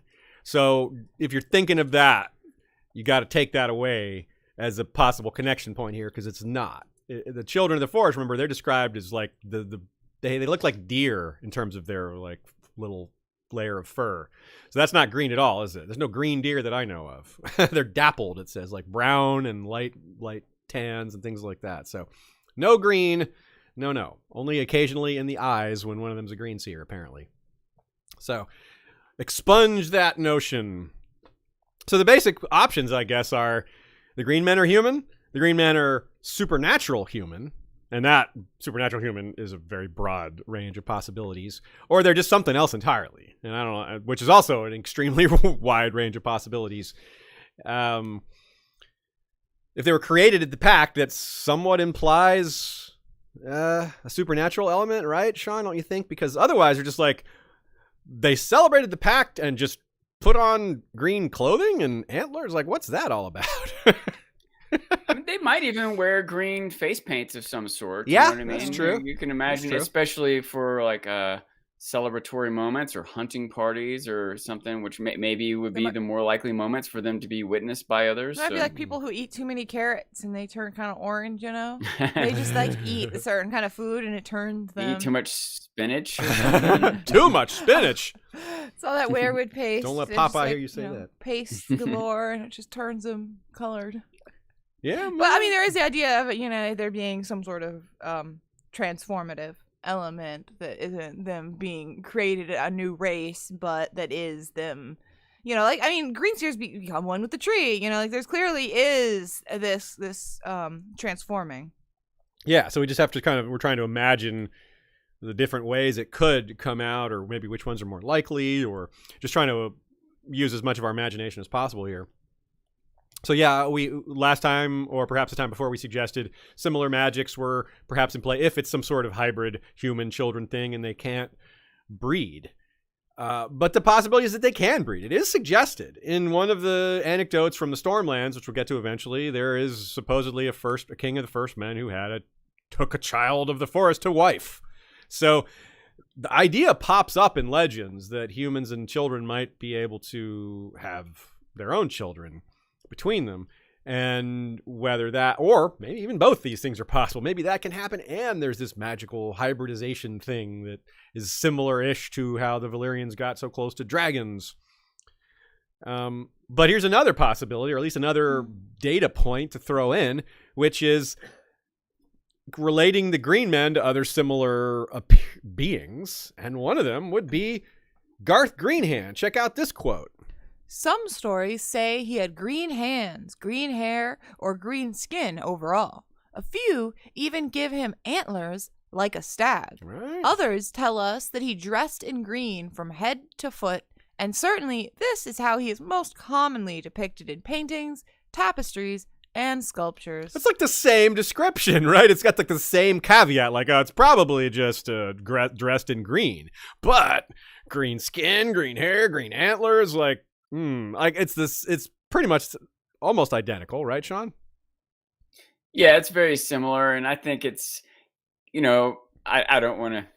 My inclination is to downplay the fantastic, Yeah. So I think it's more likely that the green men just dress in green, wear green, maybe paint their faces green, maybe wear antler-ish head dresses or whatever, and all this can be exaggerated or misinterpreted, or it makes for a more interesting story. And same thing with Garth Greenhands, probably was just a person and played up, the connection to nature, and the stories and imagery are going to become more fantastic over time.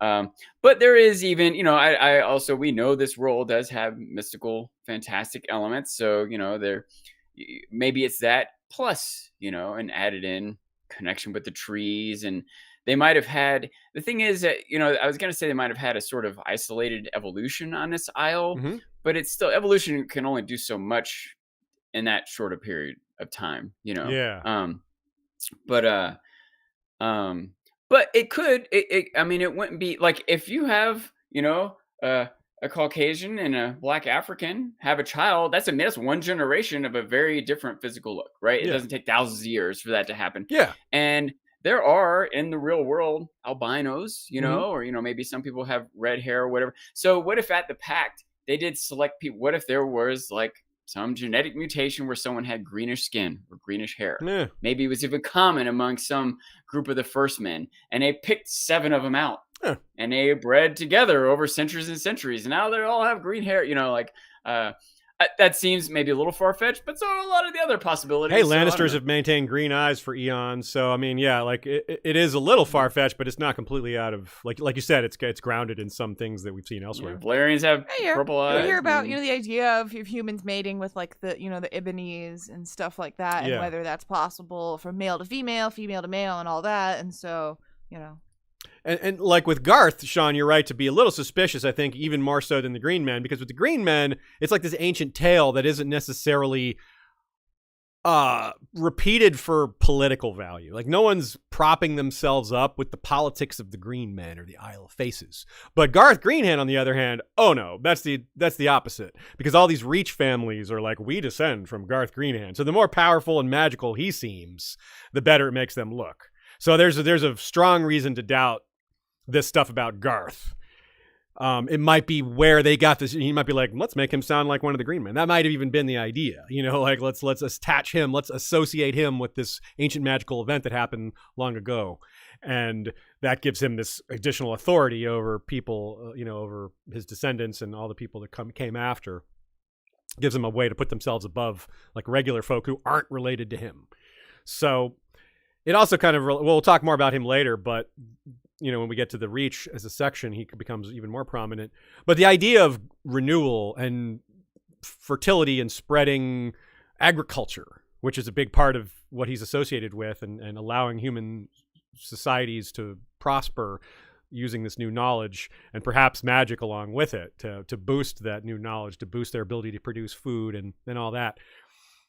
That really speaks to what's going to be needed at the end of the story, which is what we're kind of working up to with Bran, as we've referred to him as Bran the Rebuilder.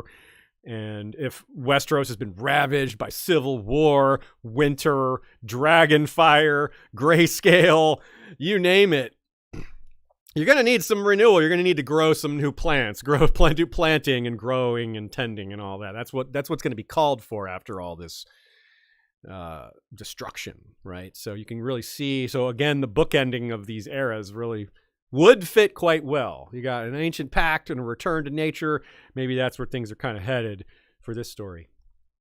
Sort of a hybrid version of that. You got your respect for nature, but you got your new version of politics to help Westeros and the humans all get along again, or at least make an attempt at that. Here is Wait. Can I share a chat from Absolutely. I was trying to type, but I'm just going to say. We'd love to hear from the chat. Joe Magician brought up the idea that wearing horns or being depicted with antlers is often the opposite of fertility. It's a sign of being cuckolded. So he gives the example of like Robert is a horned lord, not only because he's had a lot of children, but because, he's been cuckolded. He's been wearing the horns. He says the trick of wearing the horns is that the guy wearing them doesn't know he's been cuckolded. It's mocking someone unaware, yet they think it's a great honor. And so then Terra Incognita said he gave him horns, i.e. people who think they're descendants of Garth actually aren't, or, the idea that, the Reach is not actually, every Reach house isn't really descended from him. And then I like the idea that Joe Magician goes on and says the idea that some of the stories are Garth having sex with men's barren wives and daughters. The idea of calling someone a child of Garth might have really been calling them a bastard. And the meaning was lost. Interesting. Yeah, because that's fascinating. Yeah, that really makes a lot of sense. That fits in so well. What a great comment. The notion of, because the cuckold that comes from the bird that sneaks its eggs into a different bird's nest and tricks them into raising, like doing all the parenting for them, right? Isn't that where that comes from? I think the cuckoo does that, I think. So it's a cuckold. I think that's where that comes from, that term. So yeah, I trick someone else into raising your kids for you. Wow, great. Yeah, great comment. Anything to add to that, Sean? No, nothing particular. Yeah, it was all very thought-provoking. Yeah, interesting. I like yeah, that. Joe goes, looks like Brandon's wife was visited by Garth. That kind of thing. So basically, the Green Man is just an isle of people who cuckold you. Yeah, if your kids have horns, then like little baby horns, like uh-oh. Okay, so here's another quote, just a short one, and it's from Bran.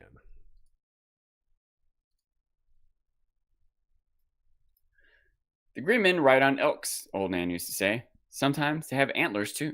Antlers, too. Yes, interesting. So again, we get to this horns, antlers thing. Cold Hands, remember I just mentioned him a minute ago. He rides an elk. I mean, he's not green, but... So that's why I wonder if we're theorizing about this possibility, if we have green men that have maybe lived for some absurdly long amount of time, whatever magic preserved Cold Hands could be preserving those beings, whatever they are, allowing them to exist and do their work, live out their lives in service to the old gods, something like that. It certainly fits. Obviously, it doesn't have a lot of weight behind it as a theory, but there's some connection there, maybe. Certainly similar magic is in play. Obviously, Cold Hands was animated by the magic of the children, and it's an example of resurrection that's not raising the dead. Cold Hands is not just an animated corpse. He has a personality, right? Maybe not a very robust personality, but he isn't not just a mindless automaton going brains, not that the whites do that either, but I don't even know if they like the taste of brains, but livers, kidneys, horns.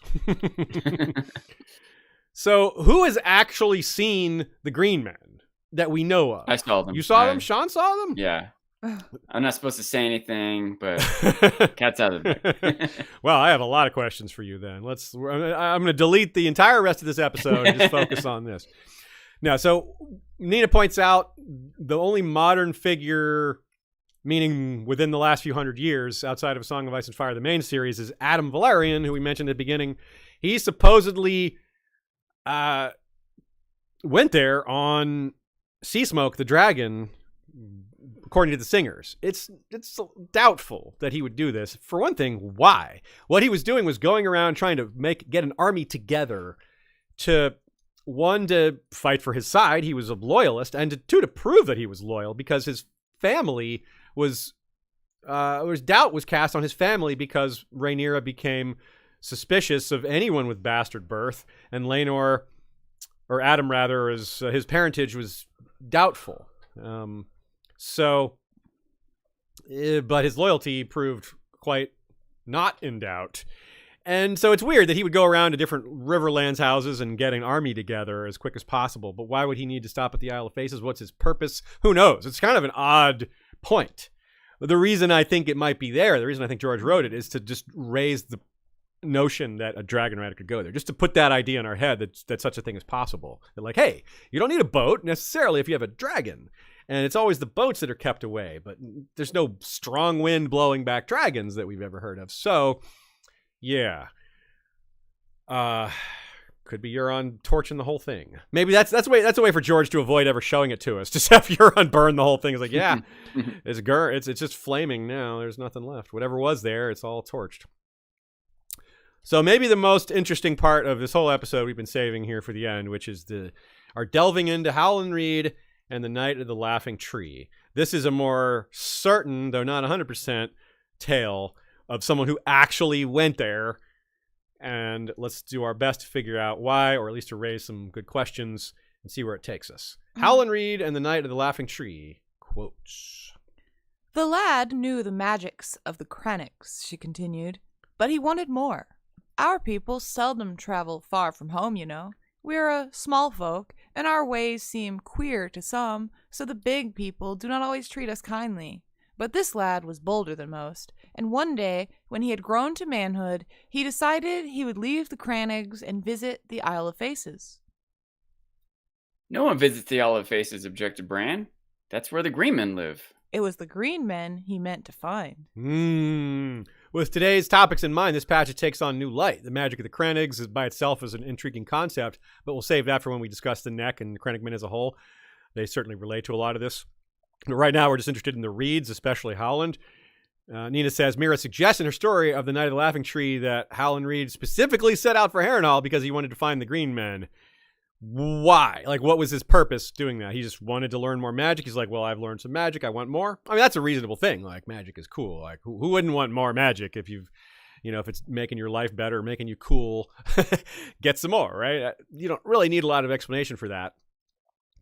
She says, and he did successfully do so and then stay there for a decent long time, like into the year of the fall spring. He was there for maybe some months because he went there before the tournament, right?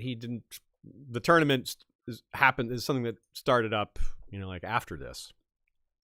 So this seems a lot more likely than the Adam Valerian story, but it also seems likely that it happened. Like, why would Howland, we don't know the guy. But it seems weird that he would make all this up, right? Why would he lie to his kids? Like, what's the point of lying to Mira and Jojen about having gone there?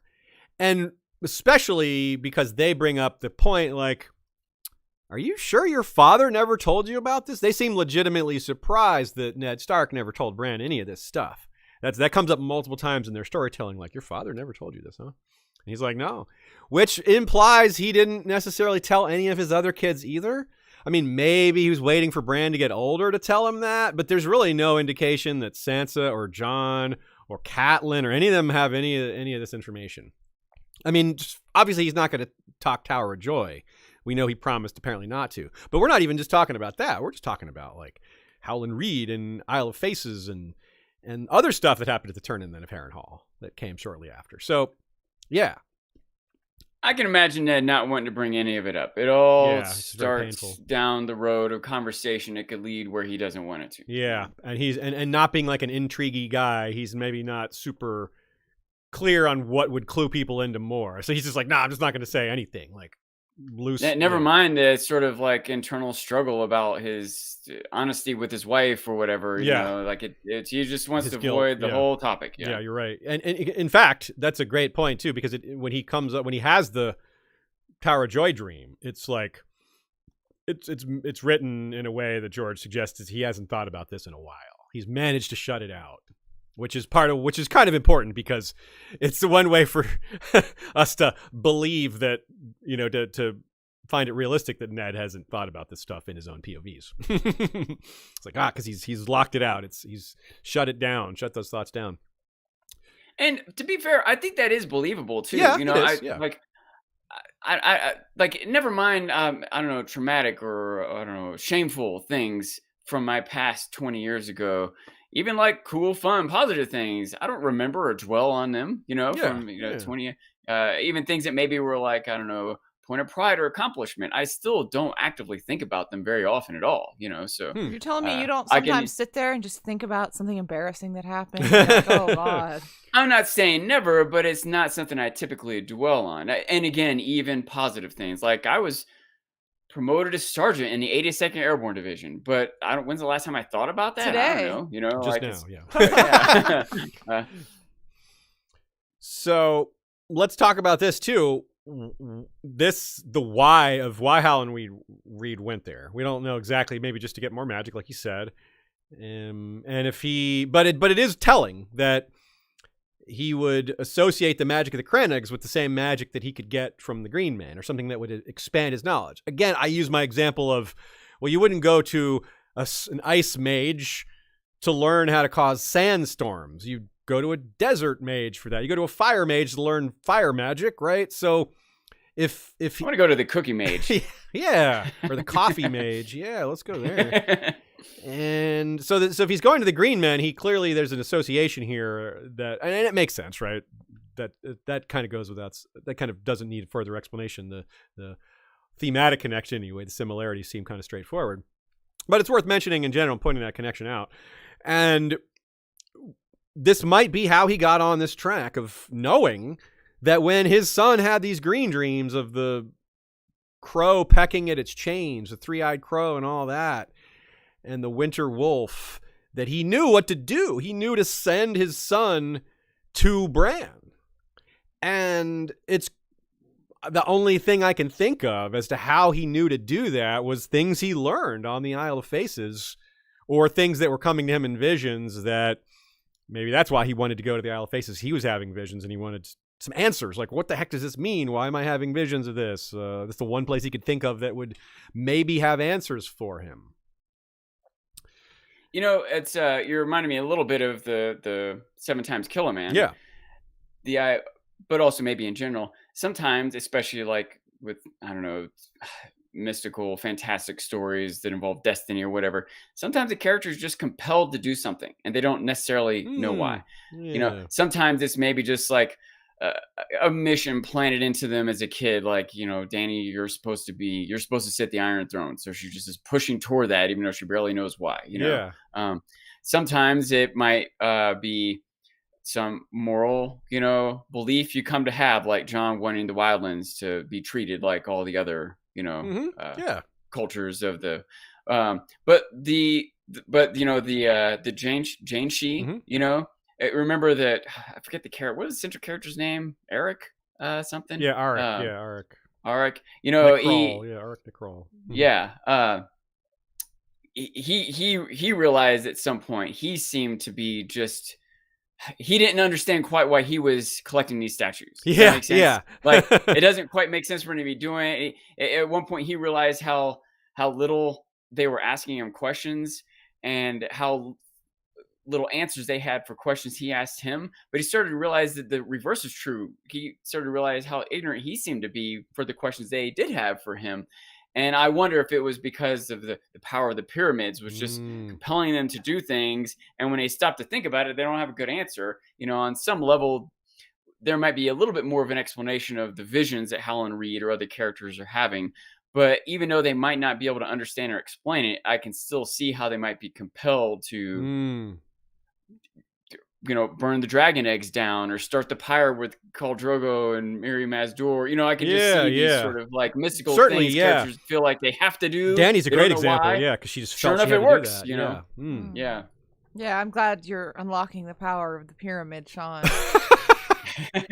Saber really put a lot of work into that. So. And we And we have some other examples here. Like if we go back to Bran's example, Bran had this, had these dreams, and he's drawn north. This is more supernatural. Yeah. This might be very similar. So Bran is drawn to go beyond the wall to meet with Three-Eyed Crow turns out to be Blood Raven. And what if that's similar here? We've theorized, the fandom has theorized that Euron was a failed green seer. They reached out to him and were like, wait, not him. Maybe Howland Reed was the same. They reached out to him and sussed it out and called him to the Isle. And maybe he wasn't the one, but he's, he had enough going on that they had to check. Something like that. But it could be a similar sort of calling from the old gods. Like a green seer called Bran to come to him. What if a green seer on the Isle of Faces called Howland Reed, right? Something like that. A very compelling mystery, and one that we can perhaps expect quite a bit more explanation on. Unlike some of the other things we might not get an explanation on. This is definitely going to at least have some more clarity. Full clarity, probably not, but I mean the Rhaegar Lyanna Turnahall. Wow, I threw all that together. So remember how some of this goes. Let's refresh ourselves a little bit on that. Howland goes and he's beat up by the squires, right? And Lyanna shows up and and rescues him, right? So that's part of how they become friends. And this is why we know there's a connection between them, why we know that maybe he would be privy to certain things, certain secrets between either her and Rhaegar, her and Ned, or all the above. And, well, let's continue, actually, with the story. We've got quotes from Bran and Mira. It took him many a day, but finally he reached the God's Eye, threw his boat in the lake, and paddled out to the Isle of Faces. Did he meet the Green Men? Yes, said Mira. But that's another story, and not for me to tell. My prince asked for knights. Green Men are good too. it's so Bran, right? Green Men are good That's too. one of my favorite lines. Yeah, Green Men are good too. Yeah, it's very That's a good too. Yeah. Bran and story time, which child line. So meta. This whole thing is story time. We are also being told the story. And literally, I mean, Bran asked, he wanted to be a knight. Yeah. And instead, he's going to be more in the line of a green man. Yeah. You're good too, Bran. Yeah. So. And it also shows a little bit of growth in his part too. Like he's a little naive maybe that he is excited about the stories of knights, but he realizes there's other things that are also interesting and exciting. Not just knights. Green men are good too. Yeah. Absolutely. And yeah, so he's basically being, this is a pretty good story actually. Like I like these tales. Yeah, go ahead and keep that going. I mean, knights are the best, but green men are good too. So, and that's why the story pivots to the tournament, because that's kind of the story about knights. But also, she says, that's another story not for me to tell. Like, you should, though. Why isn't it for you to tell? Dang it. We get that every once in a while. This is that same thing, that same line that George uses in a certain ways. Of course it's applied to the Green Men in the Isle of Faces. Of course it is. So, but the bottom line, he did meet them. She's an emphatic yes. Did he meet the Green Men? Yes. So, yes. Yeah. Oh boy, we are. That's why I have a little additional confidence that we're going to get better answers here than we might get with some of these other mysteries. We're at least going to know what the heck they are. At least a better idea than maybe they're human, maybe they're wearing antler helmets. I don't know. I think at least that much will get cleared up. And but it does conflict with what we've been told about a lot of the standard, people try to go to the Isle of Faces and something prevents them. He didn't have that problem. Whatever, he was accepted, or maybe the Maesters just don't know what they're talking about. Or overcame the problem. Yeah, he may have had something deter him, but he made it through. Yeah. Or if he was summoned, if we were, if he the calling was a real calling and not just something he felt he needed to do, but they actually summoned him. Well, you would think they'd let him pass. He wasn't a random intruder. He was invited. Yeah. He had the correct holy bearing. He was properly penitent. Only the penitent men may pass, and you're penitent. So let's talk about the concept of Bran the Rebuilder. While a lot of these stories, I said at the beginning, I noted the possibility that Bran's story, as deep as he is in the north, it seems like his end game is in the south, perhaps in this vicinity. the God's Eye itself. If not on the Isle of Faces, if he doesn't end his days on the Isle of Faces itself, maybe nearby, maybe he takes over Harrenhal, something wild like that. But the thematic resonance here is really powerful. Again, after everything, after all the destruction, it's going to be what Westeros needs. Someone equipped to lead the realm to the dream of spring. His wolf is called Summer. He's a dreamer. He's a symbol of spring. He's got the powers of the old gods. He's got the Stark power. He's a good kid, right? He's also got a positive disposition. He sees things in a positive light. It may seem awkward to think of Bran as king, but God King leading the renewal effort, he's got the attributes. He's got the resume apart from his age. He's a little young. How does this strike you, Sean, especially in light of what we saw in the show? Well, maybe not especially, but throwing that into the mix, because we don't need to delve into the show too much. But considering what we learned there, which might or might not be accurate, it really does fit kind of well. And throw in one other idea while we're at it. What about Bran? If you have a God King ruler, what if he's just like sending dreams out to his subjects? What if that's how he wins the Great Council? He just like sends false dreams into all the voters' minds, like, I'm going to vote for that guy. And they're all like, yeah, or you know, true dream do that too. into all the voters' minds. Yeah, maybe he sends them real visions of the future. It's like, look, if you don't vote for me, look at this. We're all going to end in blood and fire and ice. Yeah. Yeah. You know, another thought too is like, I don't know, this is a little bit of a tangent, but I'm just thinking about the idea. It makes a difference if you win an election of whatever sort by 51% or 99%. Yeah, does that make you're sense? right. So, the mandate. And if you could let people know that you were going to win through a vision, you truly were going to win, you might up the number of people who vote for you. Yes. Like someone's on the fence, so they, well, let me go. I guess I'll vote for him since I know he's winning anyway. I don't know if he'll do that. I don't even know how this will pan out, but it does make a lot of sense. But I still can't help but be sort of suspicious of how it will physically happen. I just don't know. Yeah, you got a whole. There's couple so of I mean books it makes sense. You could see like if Bran ends up being king, you could see the clues that lead down that path. But if Bran ends up being absorbed into a tree and some kind of weird prophetic creature, tied to the north, you could also see the paths that lead to that. You could see him ruling from behind the scenes, like he's actually in charge, but isn't sitting on the throne, like he's controlling someone else. Yeah, I agree with you. It could take different forms. Like that's why we can't take the show too closely. Just kind of get the gist and try to incorporate that into our theorizing, not as like hard and fast rules. Like a little more than a homeopathic amount of show. Any excuse to stick homeopathic in now. Yeah, it's just too funny using that joke. So I do like there's a lot of versions this could take, and George maybe hasn't fully decided on some of these. Like he may have envisioned this endgame. Some of the how to get there is what he's still working out, and the way to write it, because of course the presentation is almost everything. And I really, it's so powerful. Like the idea that on one hand, Bloodraven went into his dreams, right? That maybe that was because he was in a coma. Maybe that's because of his bloodline. But Bran's more powerful, and perhaps way more powerful. You know, he's just getting started, right? Like Bran's just drank that werewood beverage that might be Jojen paste in his most recent chapter, and that immediately gave him these like insane visions. So that's just scratching the surface. And he was already doing things that he maybe shouldn't be able to do, like going into Hodor and speaking to people in the past. Like he's already breaking rules with his first like foray into this realm. So it kind of implies that maybe we might even be selling him short on just how powerful he's going to turn out to be. And if that's the case, then yeah, putting himself into other people's heads, giving them suggestions, it almost seems like child's play by comparison.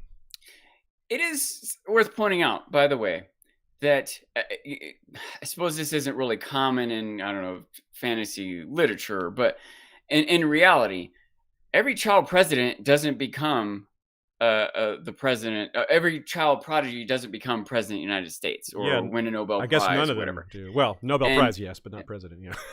Yeah. And every Nobel Prize winner or president or whatever didn't start off as a child prodigy either. Right. So right. It's easy for someone to cap out to for whatever reason, whether they burn out or get taken down or have a different passion or Bran in this world killed Bran's or gonna you kill know a whatever bard. else. He's gonna Bran the discover Bard. that he loves playing the lute. You know, that's it. He's just talking about. You never know. He'll pivot. Now, that's random. He might become a gardener. Or Yeah, he's gonna start a construction company. Now that would be more fitting. Brand construction. It is a very, Brand the chosen one trope, if you will, is very common in literature, and it seems like Bran is on some sort of path in that He's like the direction. chosen one of several, because there's Dany's kind of a chosen one, and some Yeah, other one. there's several. There's Yeah, multiple. yeah. But again, George subverts tropes, right? So there isn't just one chosen one, and so he's already sort of subverted that. But the chosen one doesn't necessarily have to get there or be the one in the end either. So I try to keep that in mind. To me, it maybe even makes more sense, if you will, in the context of how George writes, for Bran to not have exactly a happy ending, if you will. Right on. Well said. Good point. Good said. So, so there's a lot to think about with Bran there. I'm really happy we could lay it out there for y'all. We encourage you to send your thoughts if this stokes new thoughts in your imagination, if this gives you new ideas, if this sends you to new places thinking about the end game. Because I think I'm very adamant about that. I feel very confident in that all this stuff is being held off because it's endgame stuff. Endgame of Thrones. I like that phrase. We have a lot of this here. I mean, we're all very focused on the Winds of Winter because that's what's next. But this stuff, I think, comes after that. Green King of the God's Eye. That could be Bran, my friends. I want to tie this in again to the 7 times never kill a man. At the end of that story, who won? Who was the good guy? Yeah. It was kind of tragic. Yeah. Like it's hard to know. Especially in retrospect, like what did you think you were rooting for? I don't know. Anyway, yeah, it's kind of like there is no it doesn't have a happy ending. I wonder if that'll be. I don't suppose that Song of Ice and Fire is going to have a happy ending either, but it won't be given the large amount of characters and regions and everything. Some of them will probably be somewhat happy, but overall, it's probably also going to be more bittersweet. At least according to one other George. little detail there. Sure. What color are the Children of the Forest eyes? Golden. What color are the Genshi's eyes? Golden. Mm-hmm. Oh yeah. And if you noticed, this was a subtle detail in "And 7 Times Never Kill Man."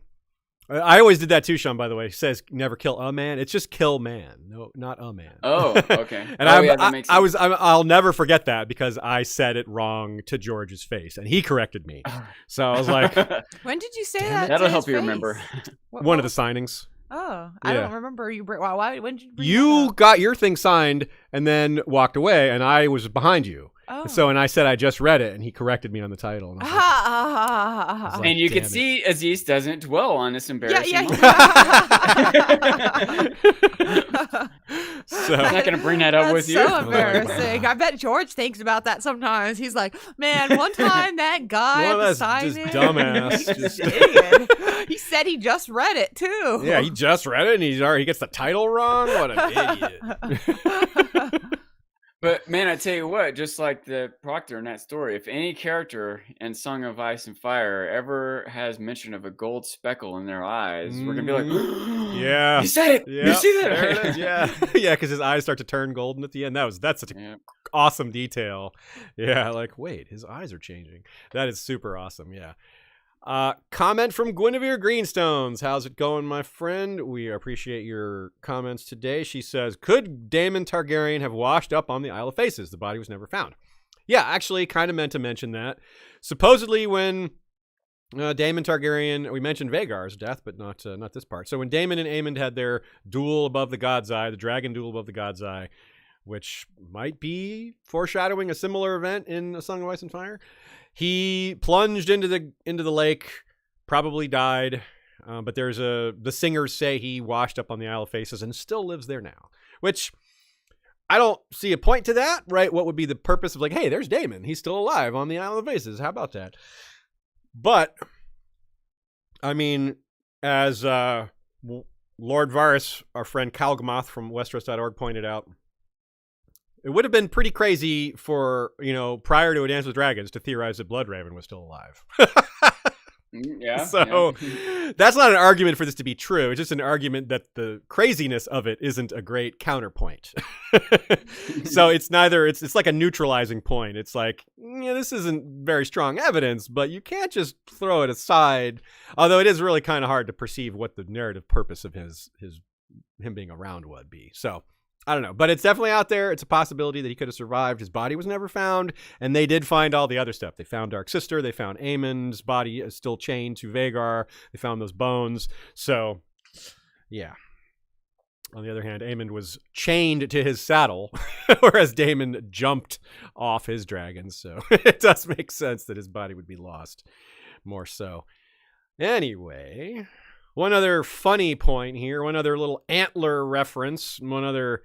maybe this relates to the bit that Joe Magician brought up too about the putting cuckolding people. The antler men of the Clash of Kings, the ones who were trying to betray the Baratheons, the Lannister Baratheons in favor of Stannis. They were basically plotting to open a door to let Stannis' men in during the attack on King's Landing.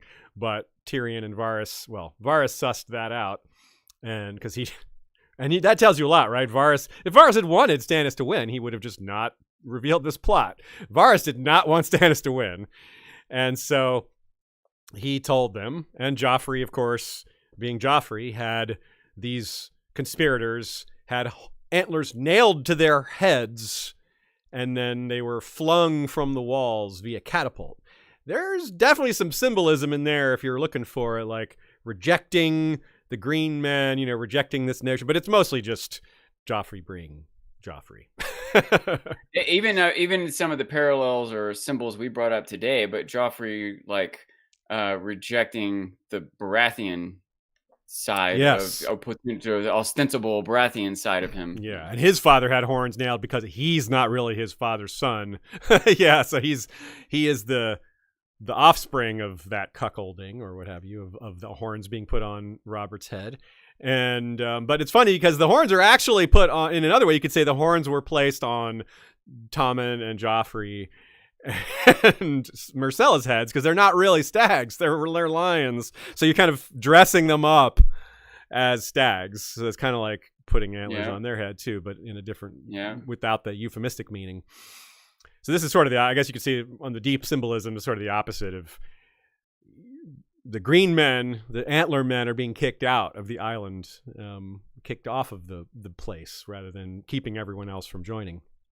Perhaps because this is what happens. If you let them in, this is what happens. If you let humankind worship your gods, they ruin everything. People ruin everything. I mean, Joffrey's a perfect example. Like, they made him king? These humans are idiots. Like, what better proof do you need that humans are fools? And, they got a 14-year-old psychopath in charge. Like, they couldn't come up with a better system than that. Children are like, they think we're idiots. I mean, that's what happens. If you move away from stone tools, it leads to Joffrey becoming king. Step 1, Step 3, Joffrey. Step 2, Robert wasn't that much better. Yeah, that's a good point. Yeah, Yep. So let us say goodbye for today. Let us begin our outro process here. You can get bonus episodes of History of Westeros by going to patreon.com/History of Westeros, or just by going to our website, historyofwesteros.com, and sending a donation. We will send you links. I have been lacking in a full description of what the bonus episodes are, so let me do a little better job of that today and sell our bonus content a little better by actually telling you what's all there. scripted chapter breakdowns of the A Feast for Crows prologue and the North Remembers stuff that we didn't talk about during Valar Rereadis. These are separate. These were made before that. We have a couple episodes on Where Are They Now? These are short episodes, kind of keeping up with where some of the characters ended up. By the time the Winds of Winter rolls around, some of y'all may have forgotten where some of these characters are at the current part in the story. So we have Where Are They Now for Team Stannis, Where Are They Now for Tourney of the Hand, all these different characters that appeared during the tournament. There was a lot of characters coming together there. Where Are They Now? Tyrion and the Vale, a lot of characters that appeared there, like at the Eyrie and elsewhere. We have Valar Rereadis by POV on our Patreon feed. You can, in other words, listen to just the Arya chapters without having to skip around, or just the Jon chapters rather than going through it the normal order, the normal chapter by chapter order. We have a bonus episode on Gagassos, the city of blood magic, which would have been the 10th free city before the Red Death wiped it out. And it was a place of incredible magic and Valyrian technology. We have a bonus episode on the Red Kraken, Dalton Greyjoy, scripted as well, just like Gagassos and some of those others that we did with our friends over at Radio Westeros. And our podcast feed is getting too big. There are episodes that people just don't seem to notice because they're so far back or in the middle. So we're going to start moving. Some of our older episodes are going to get moved off the main feed and move on to Patreon only. So they're never going to get taken off the Patreon feed, but they will be taken off the main feed so that newcomers don't get overwhelmed. So this is a warning to you all. If you're not a patron, grab those episodes now. Just download them, then you won't be left without them later. Or just sign up for Patreon and you'll never lose access to those at any point. And it's pretty affordable, as low as $2 a month. On top of that, by listening on the Patreon feed, you dodge most, not all, of our outside advertisements. The recurring, the episode sponsorships stay the same, but the inserted ads by bigger sponsors, those are not part of the Patreon feed. So you also sort of pay to, it's kind of like a lot of subscription services where you pay to get rid of the ads. Although you're paying to get rid of most of the ads in our case. We aren't some big company that can just turn off all the ads. We don't have the technology for that, but we can turn off some of them. So that's how that works. So I hope you all find that to be of value. We would very much appreciate you signing up to become a member. And I'm a little late on rearranging some of our patron benefits, but I'm pondering how to make some changes to that. Some of those benefits are years and years old, and it's time for an update, but kind of hemming and hawing on what exactly to do with that. Anyway, that's for us to worry about. You can certainly send feedback if you have ideas, but it's not your problem. Yes, Sean. By the way, I brought up my shirt earlier. Aziz, you're wearing a Stark Reminders shirt there. I am. It says, "We do not shave." House Beard. House Beard. Yeah, and shout out Stark Reminders, friends of ours. Stark Reminders. If you look them up on Etsy, and you can find a lot of cool merchandise. I'll put a link in the chat. Please do, folks. Yeah, they're great people over there with really neat gear. So thanks for showing up, everyone. If you were a live attendee today, we appreciate your presence. We also appreciate those of you who are regulars or the occasional pop-in on Discord, especially Facebook as well. If you interact with us on Twitter or send us emails, interact with us on Patreon. All the interaction we very greatly appreciate. Part of what makes us a community. Thank you very much if you're a patron of our show, whether you're a new patron or you've been around a while. You're really doing a great service to us, and that is hopefully paying dividends for the rest of the community because we try to be here almost every week with hopefully good takes, well-researched at least. They're definitely well thought out. I don't know if they're good, but we certainly put a lot of thought into them. I think they're pretty good, though. I would listen to us if I wasn't us, I think. Yeah, but you're biased. I am biased. I would absorb most there is to absorb about A Song of Ice and Fire, as I do. I think that would be the same. Thanks as well to Nina for her note-taking, or note-giving, rather, and some excellent suggestions, especially on the Rhaegar Lyanna stuff.